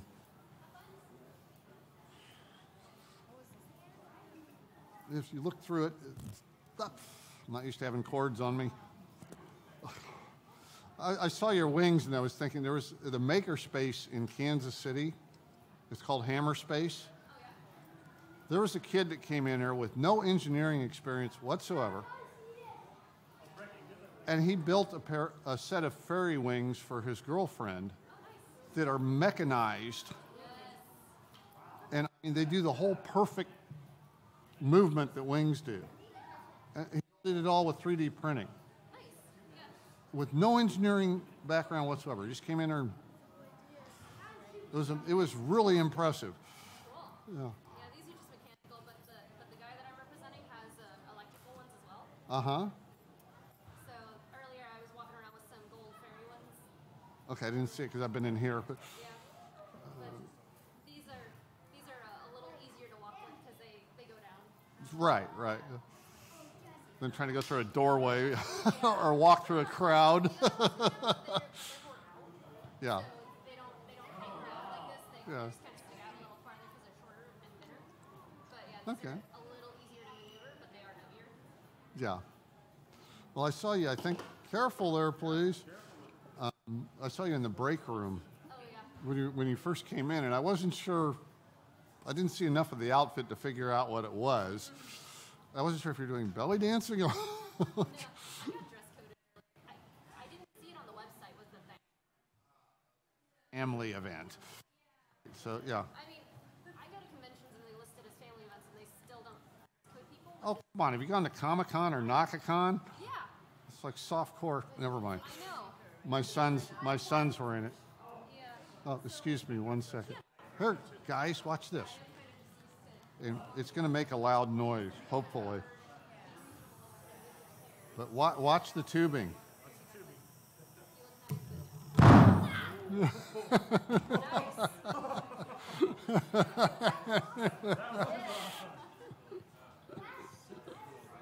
That is something that you share someone. It was funny at Maker Faire in Kansas City, not quite a month ago. I had the nerd attractor down there at the end. There were all these guys running around in cosplay, and this guy comes in, and he's a big guy too. He's in a stormtrooper outfit, and they have some sort of voice changer that it sounds like a stormtrooper's in the movies. He comes up and points at it. Do you have a permit for this droid? I said, I got your permit, and I shot him with it. It was great. Probably made a stay. Not It did. Yeah, it was great. He was applauding. He thought it was great. So, Can you show us your ring shooter? sure.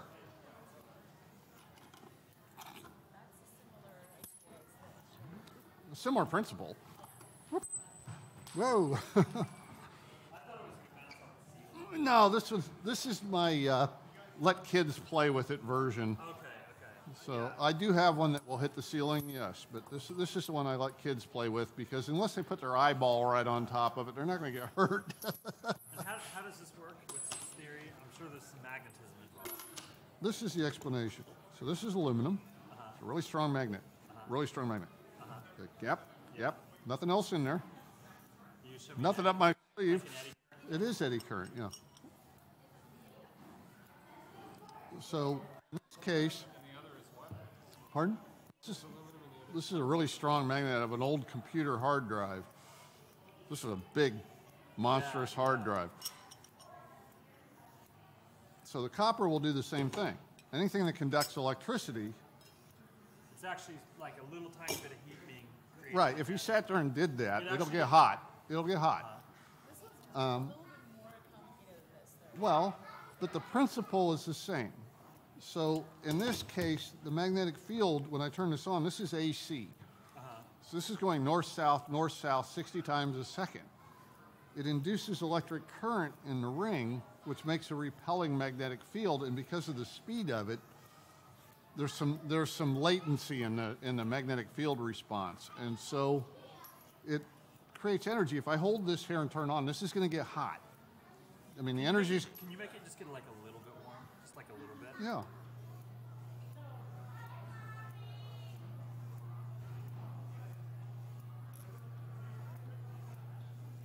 Yeah, okay. Okay. Now, I mean, the big one we've got that'll hit the ceiling, I mean, that's instantaneous. You got to let go of it because it'll burn you. Right. But anyway, so that's the principle. Okay, now why does it want to go up, say, versus down? You know, like how does it Well, because now? the magnetic field is stronger here than up here, so it's going to go towards the weaker. Pardon? Are they repelling poles as well? Well, it's always repelling, but because this is above the coil, it's basically a matter of the field is stronger here than here. So it it's moves like, into the this is weaker weaker, field. It's weaker up here than it is Right. at the root of it. Right, so it moves into the weaker field. So at that point, there's just enough strength there to levitate them. Oh, how come it didn't fling Well, off? because that's inertia doing that. It gets a pretty good launch from right 'cause here. You held it captive. You didn't let it fly. Right, Okay, right. I see. Yeah, so it just, that's the point of equilibrium. So really everything's happening down here. Is this the principle that you build a railgun on? Yes, So are railgun slugs aluminum? they can be any metal, Any metal? copper, aluminum. What? I know this number. Yeah. Okay, so here, I didn't build this, and I should have. In fact, I should get, whoops, sorry. I didn't mean to hit the switch that time. Hey, come back here. I should get the stuff from you guys to do this, because I didn't think about bringing this down here. Have anybody read the book Silent Runnings? Okay. In there, they describe a submarine that makes no noise and leaves no track that they can... Is that the basis for? Yes, the Hunt for Red October. So it's called hydrodynamic drive. And it won't work in fresh water, but it will work in salt water. It really does work. It's not just total. Okay, well, here's the thing. I need to get the stuff from you guys probably. A styrofoam plate and 2 quarters. You poke the quarters down through the plate so they stick underneath. So you put it in a tray of salt water, right? Non-magnetic tray. You take this guy and you put him between the quarters, a real strong magnet. Then you hook a 9-volt battery up to the 2 quarters. Okay, well, the water is going to conduct between the 2 quarters because the salt water is going to conduct electricity, which, guess what, makes a magnetic field. And since this magnet is sitting up there that repels it, it will actually propel the styrofoam plate. Oh, we need to make that. We've got the stuff. I mean, it's real easy to build. Well, it sounds like a foam cooler, some quarters, some batteries, and a magnet. I want a kiddie pool full of Red Octobers, and I want it now. Yeah. So, I mean, it's just one of those things that blows people most. Water. Yeah, but it's reacting to a magnetic field. Of course, you can bend water with static electricity, too. But you've seen that one, right? With a faucet or any drip of water and put a really strong magnet next to it, it'll bend. Yeah. Water is actually, I mean, static electricity will cause it to bend because of the attraction of the static. They actually make static electricity generators that have a spray of water going through a plastic ring. But water is what they call diamagnetic. It has a slight repulsion to magnetic fields. But it's a very, very weak thing. And here's another one you guys can do. I don't know if you've seen this one. This is a fun one. The kids really get a kick out of this. And you got to be careful with it because it involves a straight pin. That's the only thing that's bad. But a straight pin, because you have to have a bearing that's really easy to move. So you take a piece of cardboard and you stick a straight pin up through it. So when you set it down on a table, you got the pin sticking up. You take a soda straw and you cut a little notch in one side of the middle of it so that it balances on top of that pin and can rotate. Put a green grape or red grape on each end of it so that it's balanced. And if you take a real strong magnet and try and put it near that grape, it will move away from it.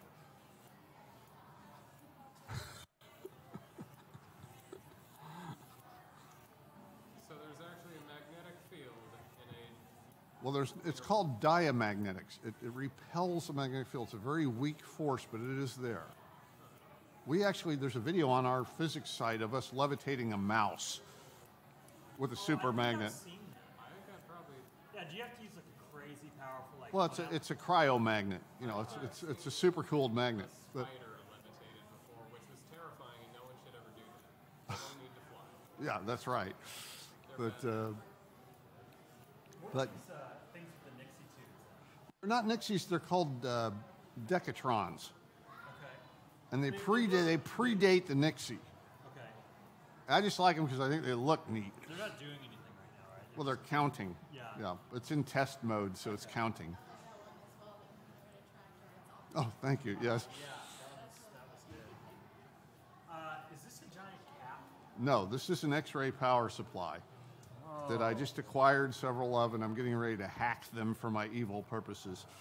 What kind of power do they put out? This 3 kilowatts, Okay, kilowatts or kilovolts? 33 kilowatts And what kind at of volt? 67,000 volts. Okay. So 600 milliamps Okay. at 67,000 volts.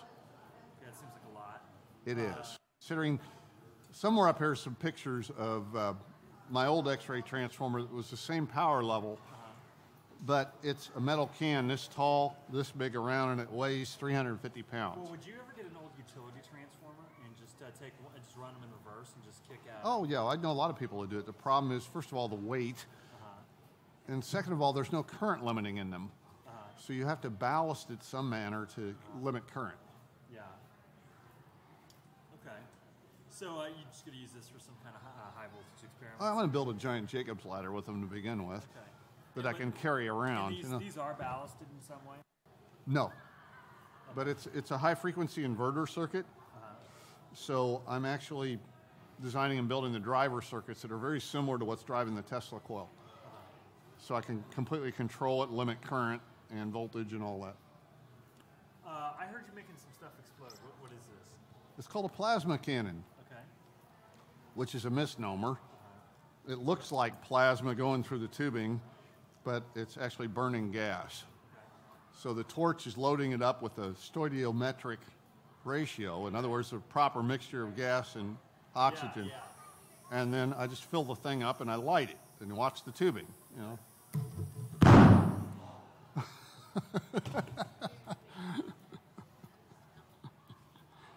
It's good for making people jump out of their skin. Yeah, it made me jump the first time I heard Well, I got Jan real good last night.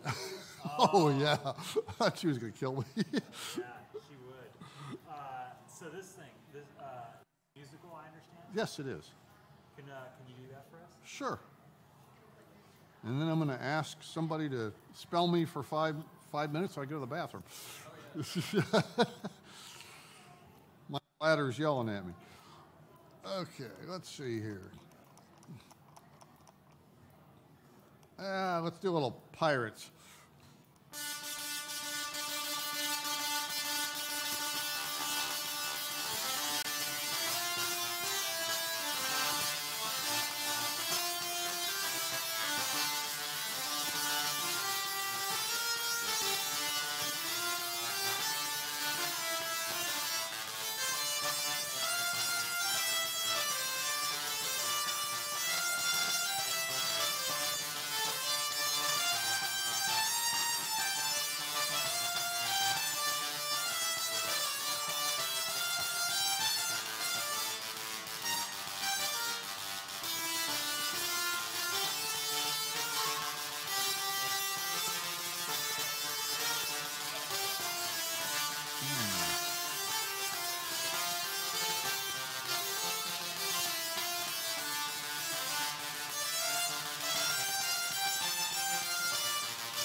Thank you.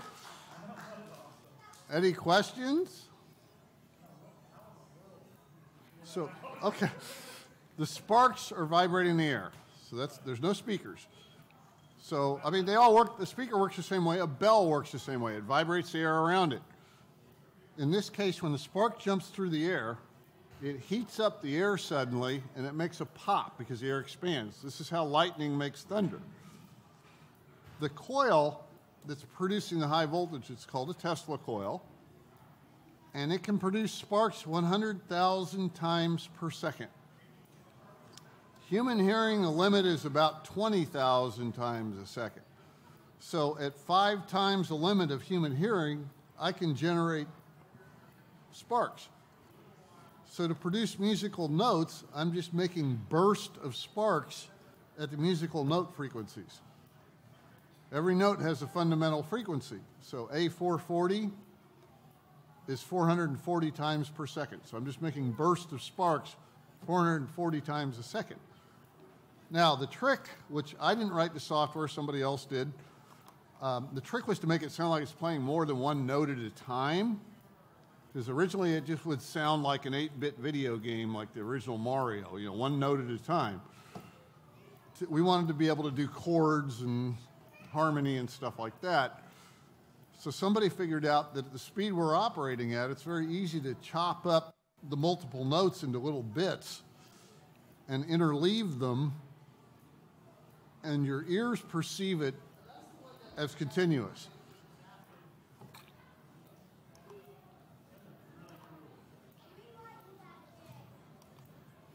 Let's see if you recognize this one, okay?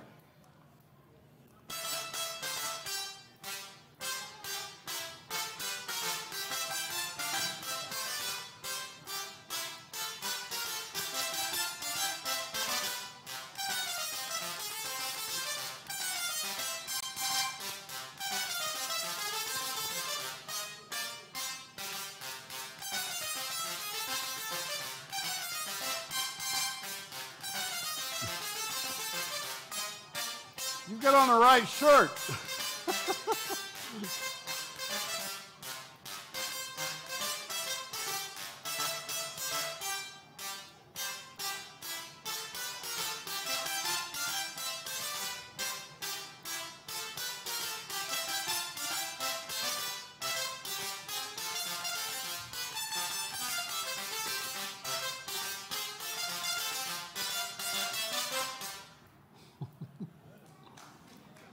Thank you.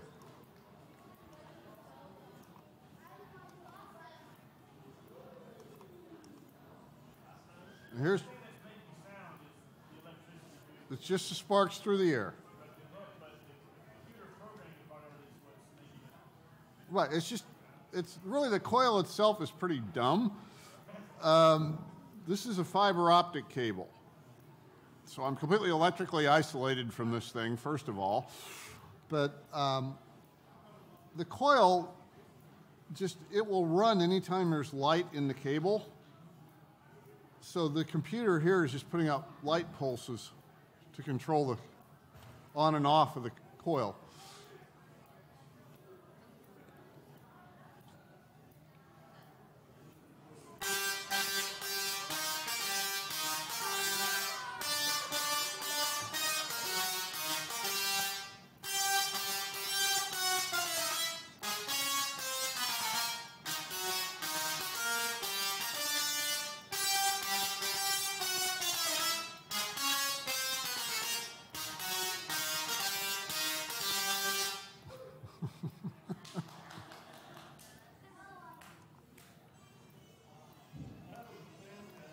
Thank you.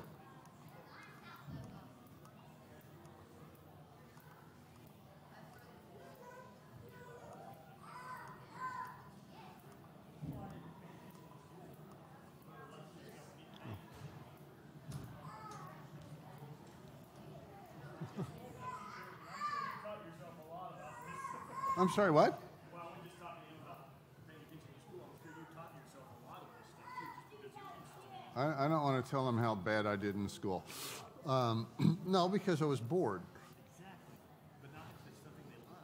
Well, that was the point. Back when I went through school, they didn't have programs for people like me. I But yeah, I mean, it's, you find what you love, and obviously, I mean, I have the kids that come up here and they hang around, like when I'm at, science exhibits and things like that, and they don't go away. Well, why? Because they're interested. Yeah. Don't touch it. Especially not that. Do you feel an attraction to that? Well, depending on the venue, it's got different names. Yeah, some of those I can't say because there's kids around.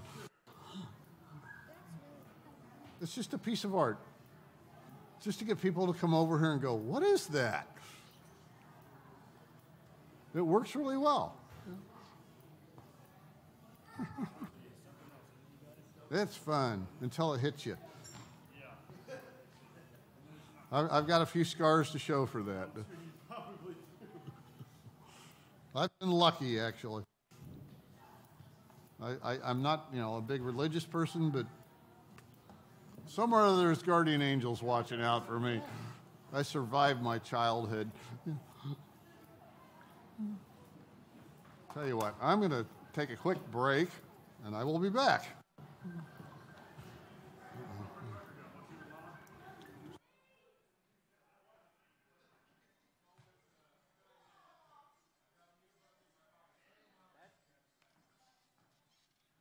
Hey, what's up? Yeah, okay. We just moved. We are, okay. You see Rhino? He's coming out of this room over here by the castle. Castle?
amounts of money to come up with these trendy sounding names.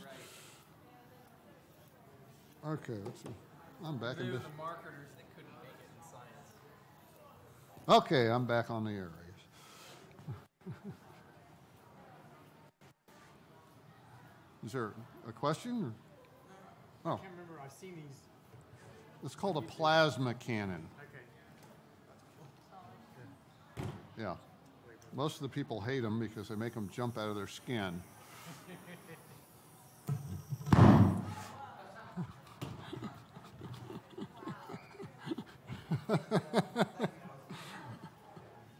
You can buy all that stuff at Lowe's.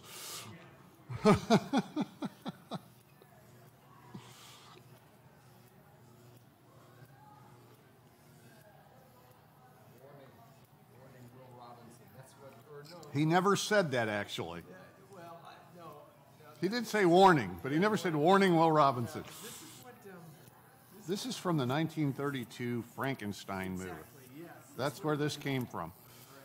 Now, have you seen Young Frankenstein, the Mel Brooks comedy? I applaud that man because not only do I absolutely love his humor, but he found the original props from the original movie that were buried away somewhere and had them restored to make that. Wow. Well, So, now we have to look at it for another reason. yeah. Yeah, when my kids were younger, quite a bit younger, they were down in the family room flipping channels on the TV, and they scanned by Young Frankenstein, and they're like, that's some old boring black and white movie. I'm like, no, watch it. They can quote the whole movie. I mean, they love it. Yeah. But that was, yeah, it's in the Mad Scientist rule book. I have to have one, you know. Yes. Excuse me.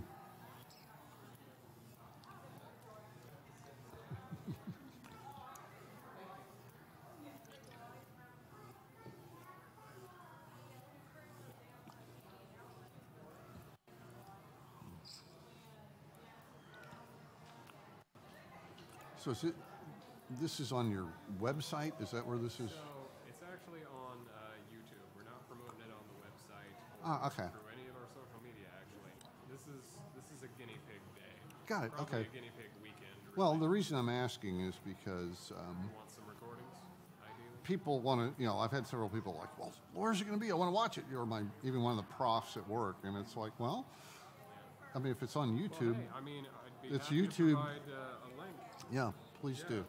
And then I can send it to him and say, see, Yeah, we're live I did right mention you on there. now. Yeah, this, by the way, is not what the audience sees. No, I The understand it. audience- They're seeing the mic, and I'm aware of that, so I'm kind of watching what I'm doing and saying. I have to control myself, you know. Hi, guys. No, don't touch it. Just up. See what you did? You made it fall. Don't touch, please. That is an X-ray power supply. So I just acquired a couple of these, and I'm getting ready to hack them to do my evil deeds. But this normally it's filled with oil, and this is a high-frequency inverter that this thing produces 67,000 volts at 33,000 watt power level. So it's a lot lighter and easier than the big old oil-filled tanks that I used to have. Is there a way to buy these online or something? I'm sorry, what? Is there a way to get these online or something? This was a kit that my students put together, but they don't sell this particular one anymore. They do still sell kits, and yeah, you can buy them. They're like $300. It's a little guy about this tall. And then I hand built this one. Anything this size, you got to spend a lot of money on. So you gonna do a demonstration of it? Sure. Somebody's little ears might not like it, though.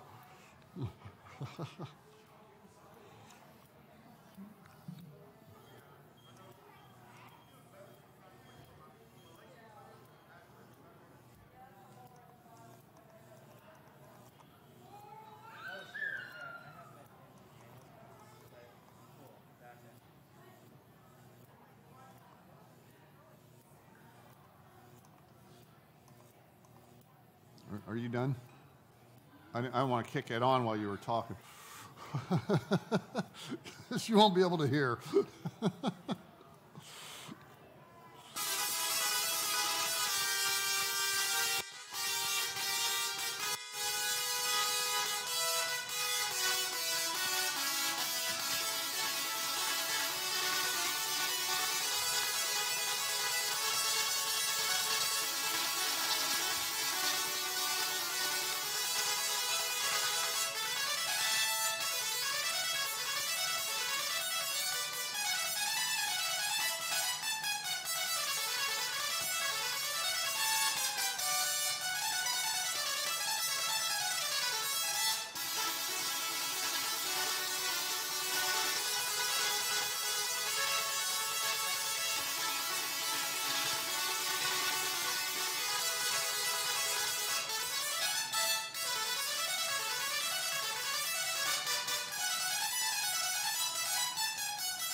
Nope. Sorry, that one ends real abruptly. I don't know why, but. I'm sorry, what? I wish. Yeah, we had a kid sleep through our car getting totaled. I couldn't believe that. Still asleep in the back seat, you know.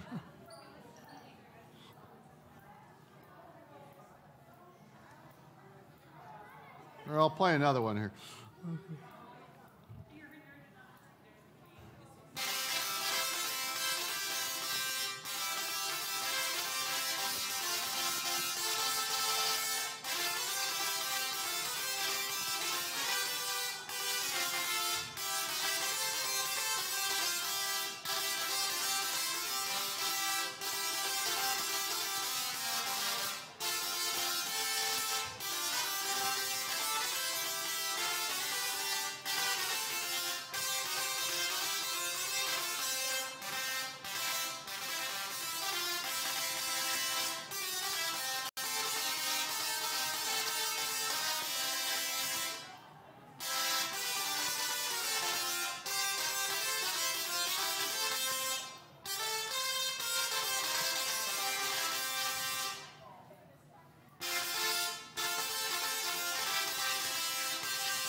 Nope, that's it. It ends. Sorry. Okay, any questions? Yes. And you'll have to speak up because there's a lot of noise out here, too.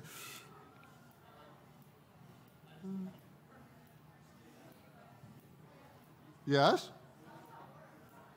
How does it work?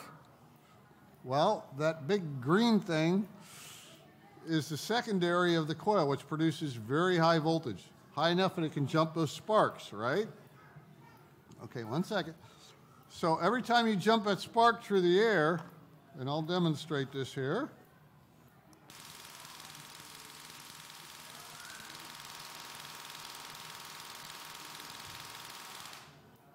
Okay, there's 1 time a second.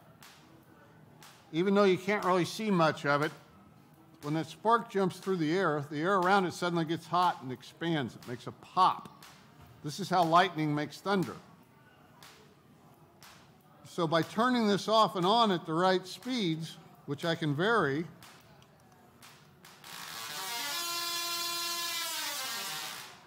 I can have it play musical notes. Yes. I'm sorry. Well, that's what I was just saying. The computer tells it to turn on and off at the right speeds to make musical notes. Each note has a cycle per second frequency. So I'm just turning the sparks off and on at those frequencies of each note. Yes? What's the voltage going to? Right now it can do about 350,000. It's at limited power. At full power it can do almost twice that. So when I was in the shop and testing things, for numerous reasons I don't want to run it at full power, one of them being I want it to last through a weekend without having to worry about damaging anything. But it would dead shoot a 38-inch spark. So, yeah, it was pretty impressive. But like I said, this thing's been running 5 years, and I would like to keep it running, so I don't push it real hard. And I'm also limited to what I can come out of an outlet, a single outlet. So it's only about 1,000-watt power level right now. And all that energy is going into the sparks because really nothing on it gets warm. Yes, you with your hand up. I'm sorry, I can't hear over all this noise. There's a bunch of songs on here, but I'm limited to what's on here. There's only like 30 songs. What are you going to do with all this other stuff? What is all the other stuff? What are you going to do with all the other stuff? Well, the other stuff is to explain things other than this is just art. This is just to get people to come in here. They look at it and go, what is that? Well, it's a nerd attractor. It got you. My sign fell down, I guess. This is just showing a piece of very old equipment where before they had digital readouts, which all you guys are real familiar with. I didn't grow up with them because they didn't exist. This is how they portrayed information on counting, like numbers, minutes, seconds, distance, things like that. These are called decatron tubes. And these were developed around World War II. I just think they look neat. This is called a Jacob's ladder, and it's just a movie prop to look scary from the old Frankenstein movies, but it's in the mad scientist rule book. I have to have it. Now, I've had one of these since I was in middle school. This one explains eddy current. This is an aluminum ring. Actually, there's two of them. Watch what happens.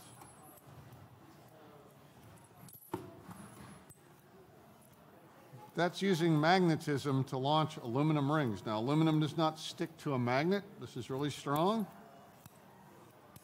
But if you put it in a changing magnetic field, it generates electric current that makes a repelling magnetic field. This is actually how motors work. I'm hitting a switch here. So when I hit the switch, that launches.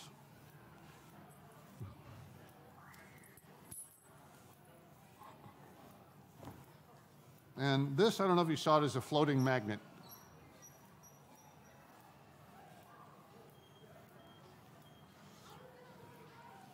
Well, there's an electromagnet on top that is being turned on and off and controlled by circuitry to keep that floating. So it wants to stick to the electromagnet, but as it starts getting close, the electromagnet gets turned off, so it wants to fall back down. And it's going off and on real fast and keeping it floating. And then this is a static electricity generator, which nobody seems brave around Wichita for some reason. Every other place, I can get a group of people to stand in circles and hold hands and get zapped. Nobody wants to do it down here.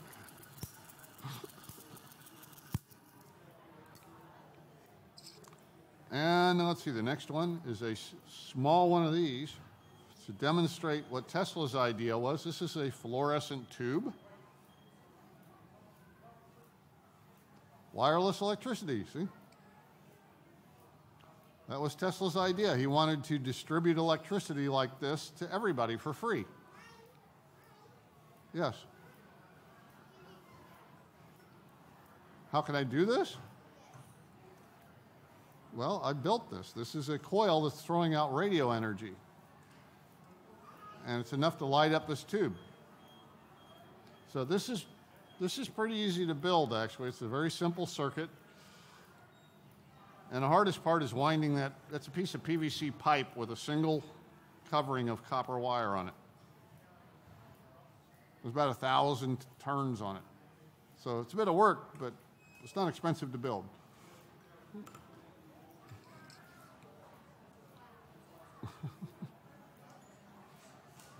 This is just another one of those counters. I happened to acquire a second one here recently, so I'm kind of collecting them, I guess, unintentionally. This is called a Variac, and it's a variable AC power supply. And it's used mostly when you're servicing equipment. So you can, instead of just plugging something in the wall and seeing what happens, you can adjust it and bring the voltage up slowly.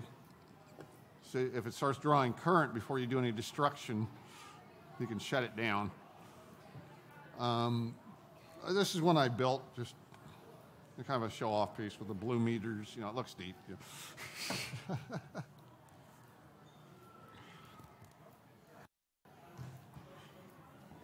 Still glowing. Huh? Now it doesn't want to stop. Okay. We have some new people in here, I see. We're a quiet group.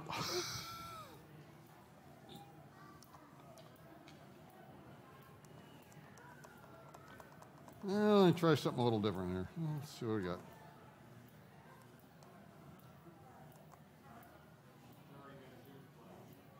I'm sorry, what? Who's got earplugs? Oh. Oh, well. Seem to have lost my audience.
Thanks, guys. What song is that based off? I was going to tell you, it's called the Iavana Polka. And if you look it up the words to it, it dates like back to the 1600s. The words to it are not something you want to read in mixed company around kids. But it was also used in a lot of anime stuff. Right. And if so, that may be where you've heard it. But No. but yeah, I looked it up once because I heard the song. I'm like, well, I bet that sound good on a coil, you know. And I started looking for it, and it's like What's it called? the Iavana polka. How do you spell it? Iavana, I think if you put that in, polka, Polka. Okay. I think it'll pop up. I'll look it up. Yeah. Thank you. That was awesome. Thank you. I've got a question. Yeah. If you wanted to vary the volume, how would you do that? I can vary it a little bit, but it is done by pulse width. So there's bursts of sparks to make the note. And by varying the width of the burst of sparks, I can vary the amplitude a bit. But as you reduce the amplitude, then the energy in the sparks gets a lot lower, and they become a lot less visible. So does the size of the Tesla coil play any role in how loud it is? I'm sorry. Does the size of the coil play any role in how loud it is? Not a whole lot. It's weird. I mean, the little one is actually louder than that one, but it's a higher frequency. And it's a little more shrill.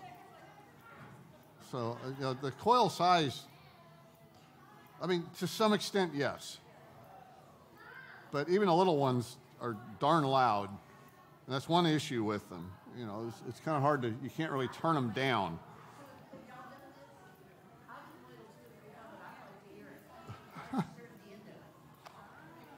Hi.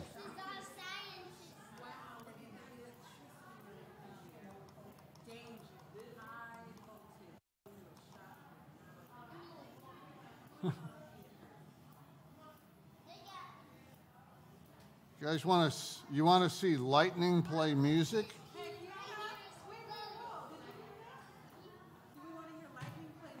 Yes.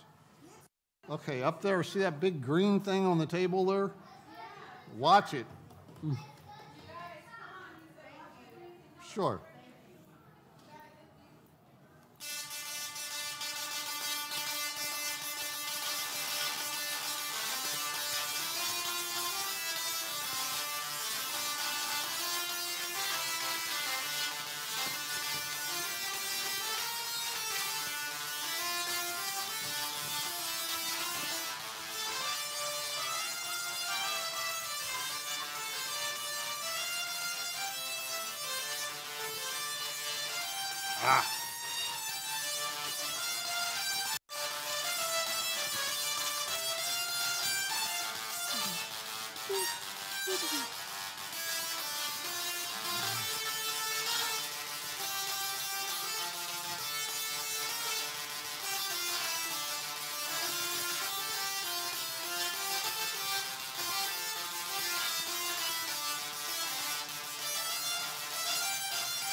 Thank you.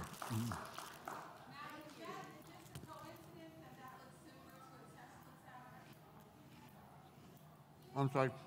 It is a Tesla coil. Yeah. Yes. Thank you. Yeah. Tesla never envisioned playing music with them. Or if he did, it's not written anywhere. Actually, one of the places you would find it more than likely is if you go back and look at the writings of Samuel Clemens.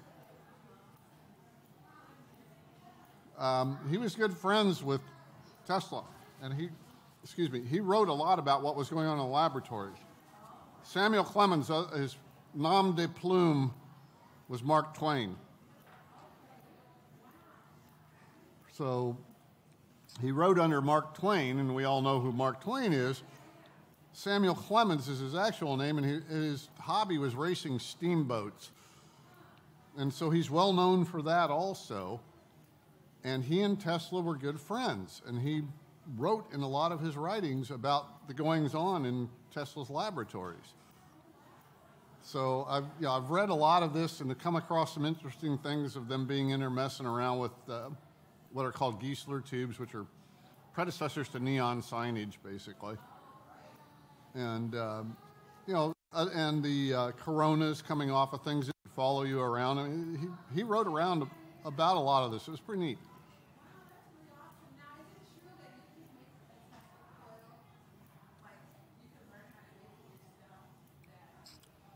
The one I've got sitting right here, this is a little one.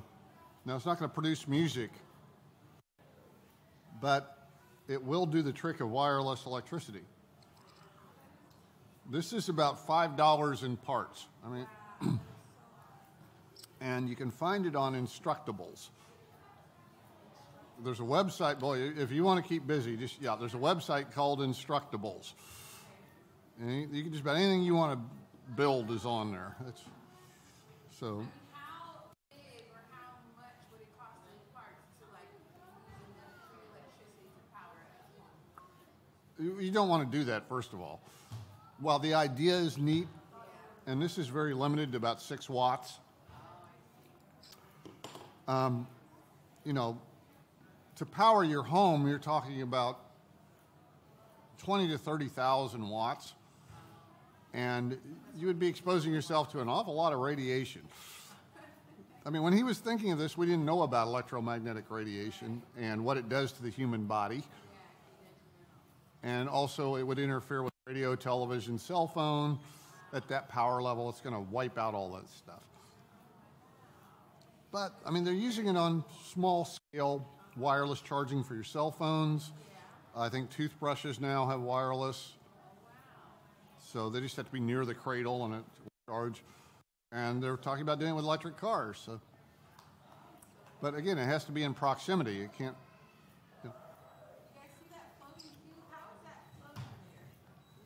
It's electromagnetic. Yeah, so this is a really strong little magnet.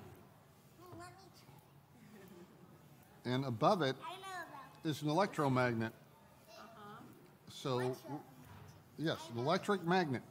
So right now that electromagnet is on. It wants to attract this. As this starts getting close, there's a sensor up here that picks it up and starts turning off the electromagnet. So it wants to fall. So it's actually going off and on real fast. And it keeps it, well, once I get it adjusted, there we go. There it goes, so it's going off and on, off and on. Yeah, and my ears can't hear it in here especially, but the kids can probably hear it. It's singing. Yeah, it's very faint, but you can hear it. It's about, you hear like a whee. Well, You're not tuned in, dude. That is really cool. Thank you.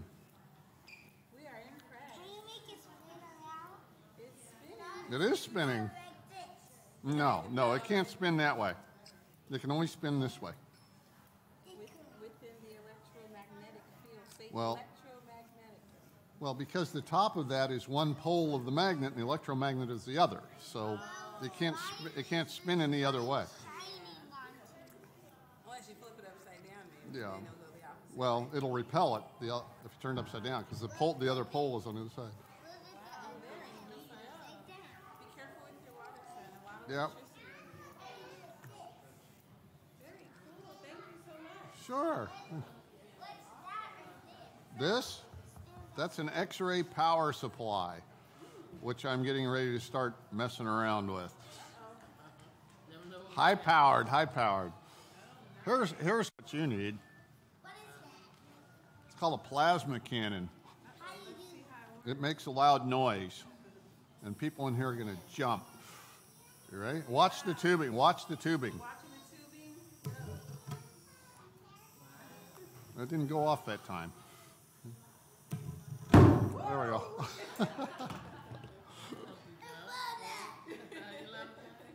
Of course, they're guys. They love it. Yeah. Thank you.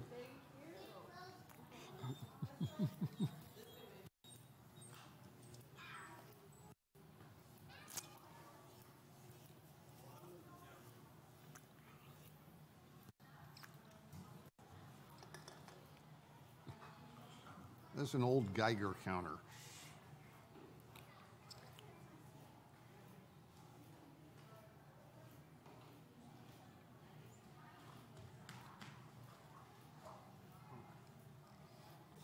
I forgot to look. 1963. I meant to look and find out when it was built. Or at least that's when that tube was put in there.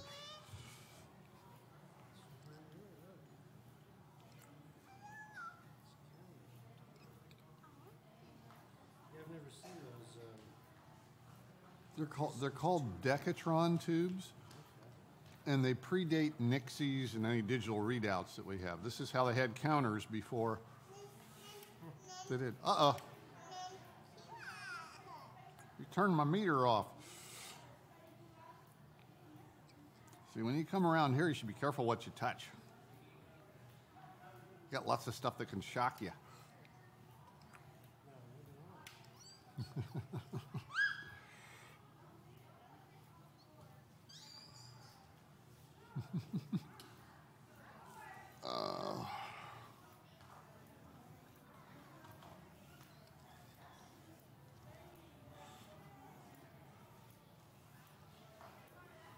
This is a Wimshurst machine. It's a static electricity generator. Go ahead, put your finger in there. It won't do much more than that. It used to do 2.5 to 3 inches, but I think it's finally worn out. It's had way too many science nights at grade schools and maker fairs.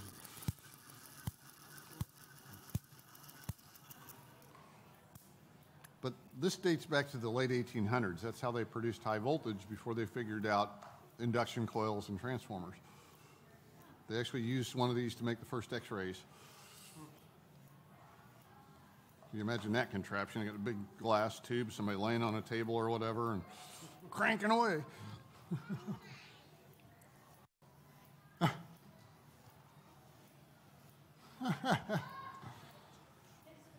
Are you a good witch or a bad witch? Hey, I got an idea. I think we should put flammable gas in those bubbles. Yes, we should. Oh, wait. Come here. Never mind. If you have a Van de Graaff generator, you blow that at it, and the bubbles will attract, and then they pick up the charge and repel away. Yeah.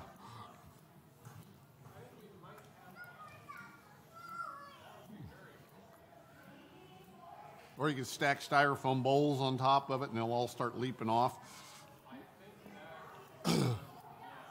Or what I used to do is put a metal bowl up there with a bunch of styrofoam popcorn in it, and it would all start leaping out of the bowl.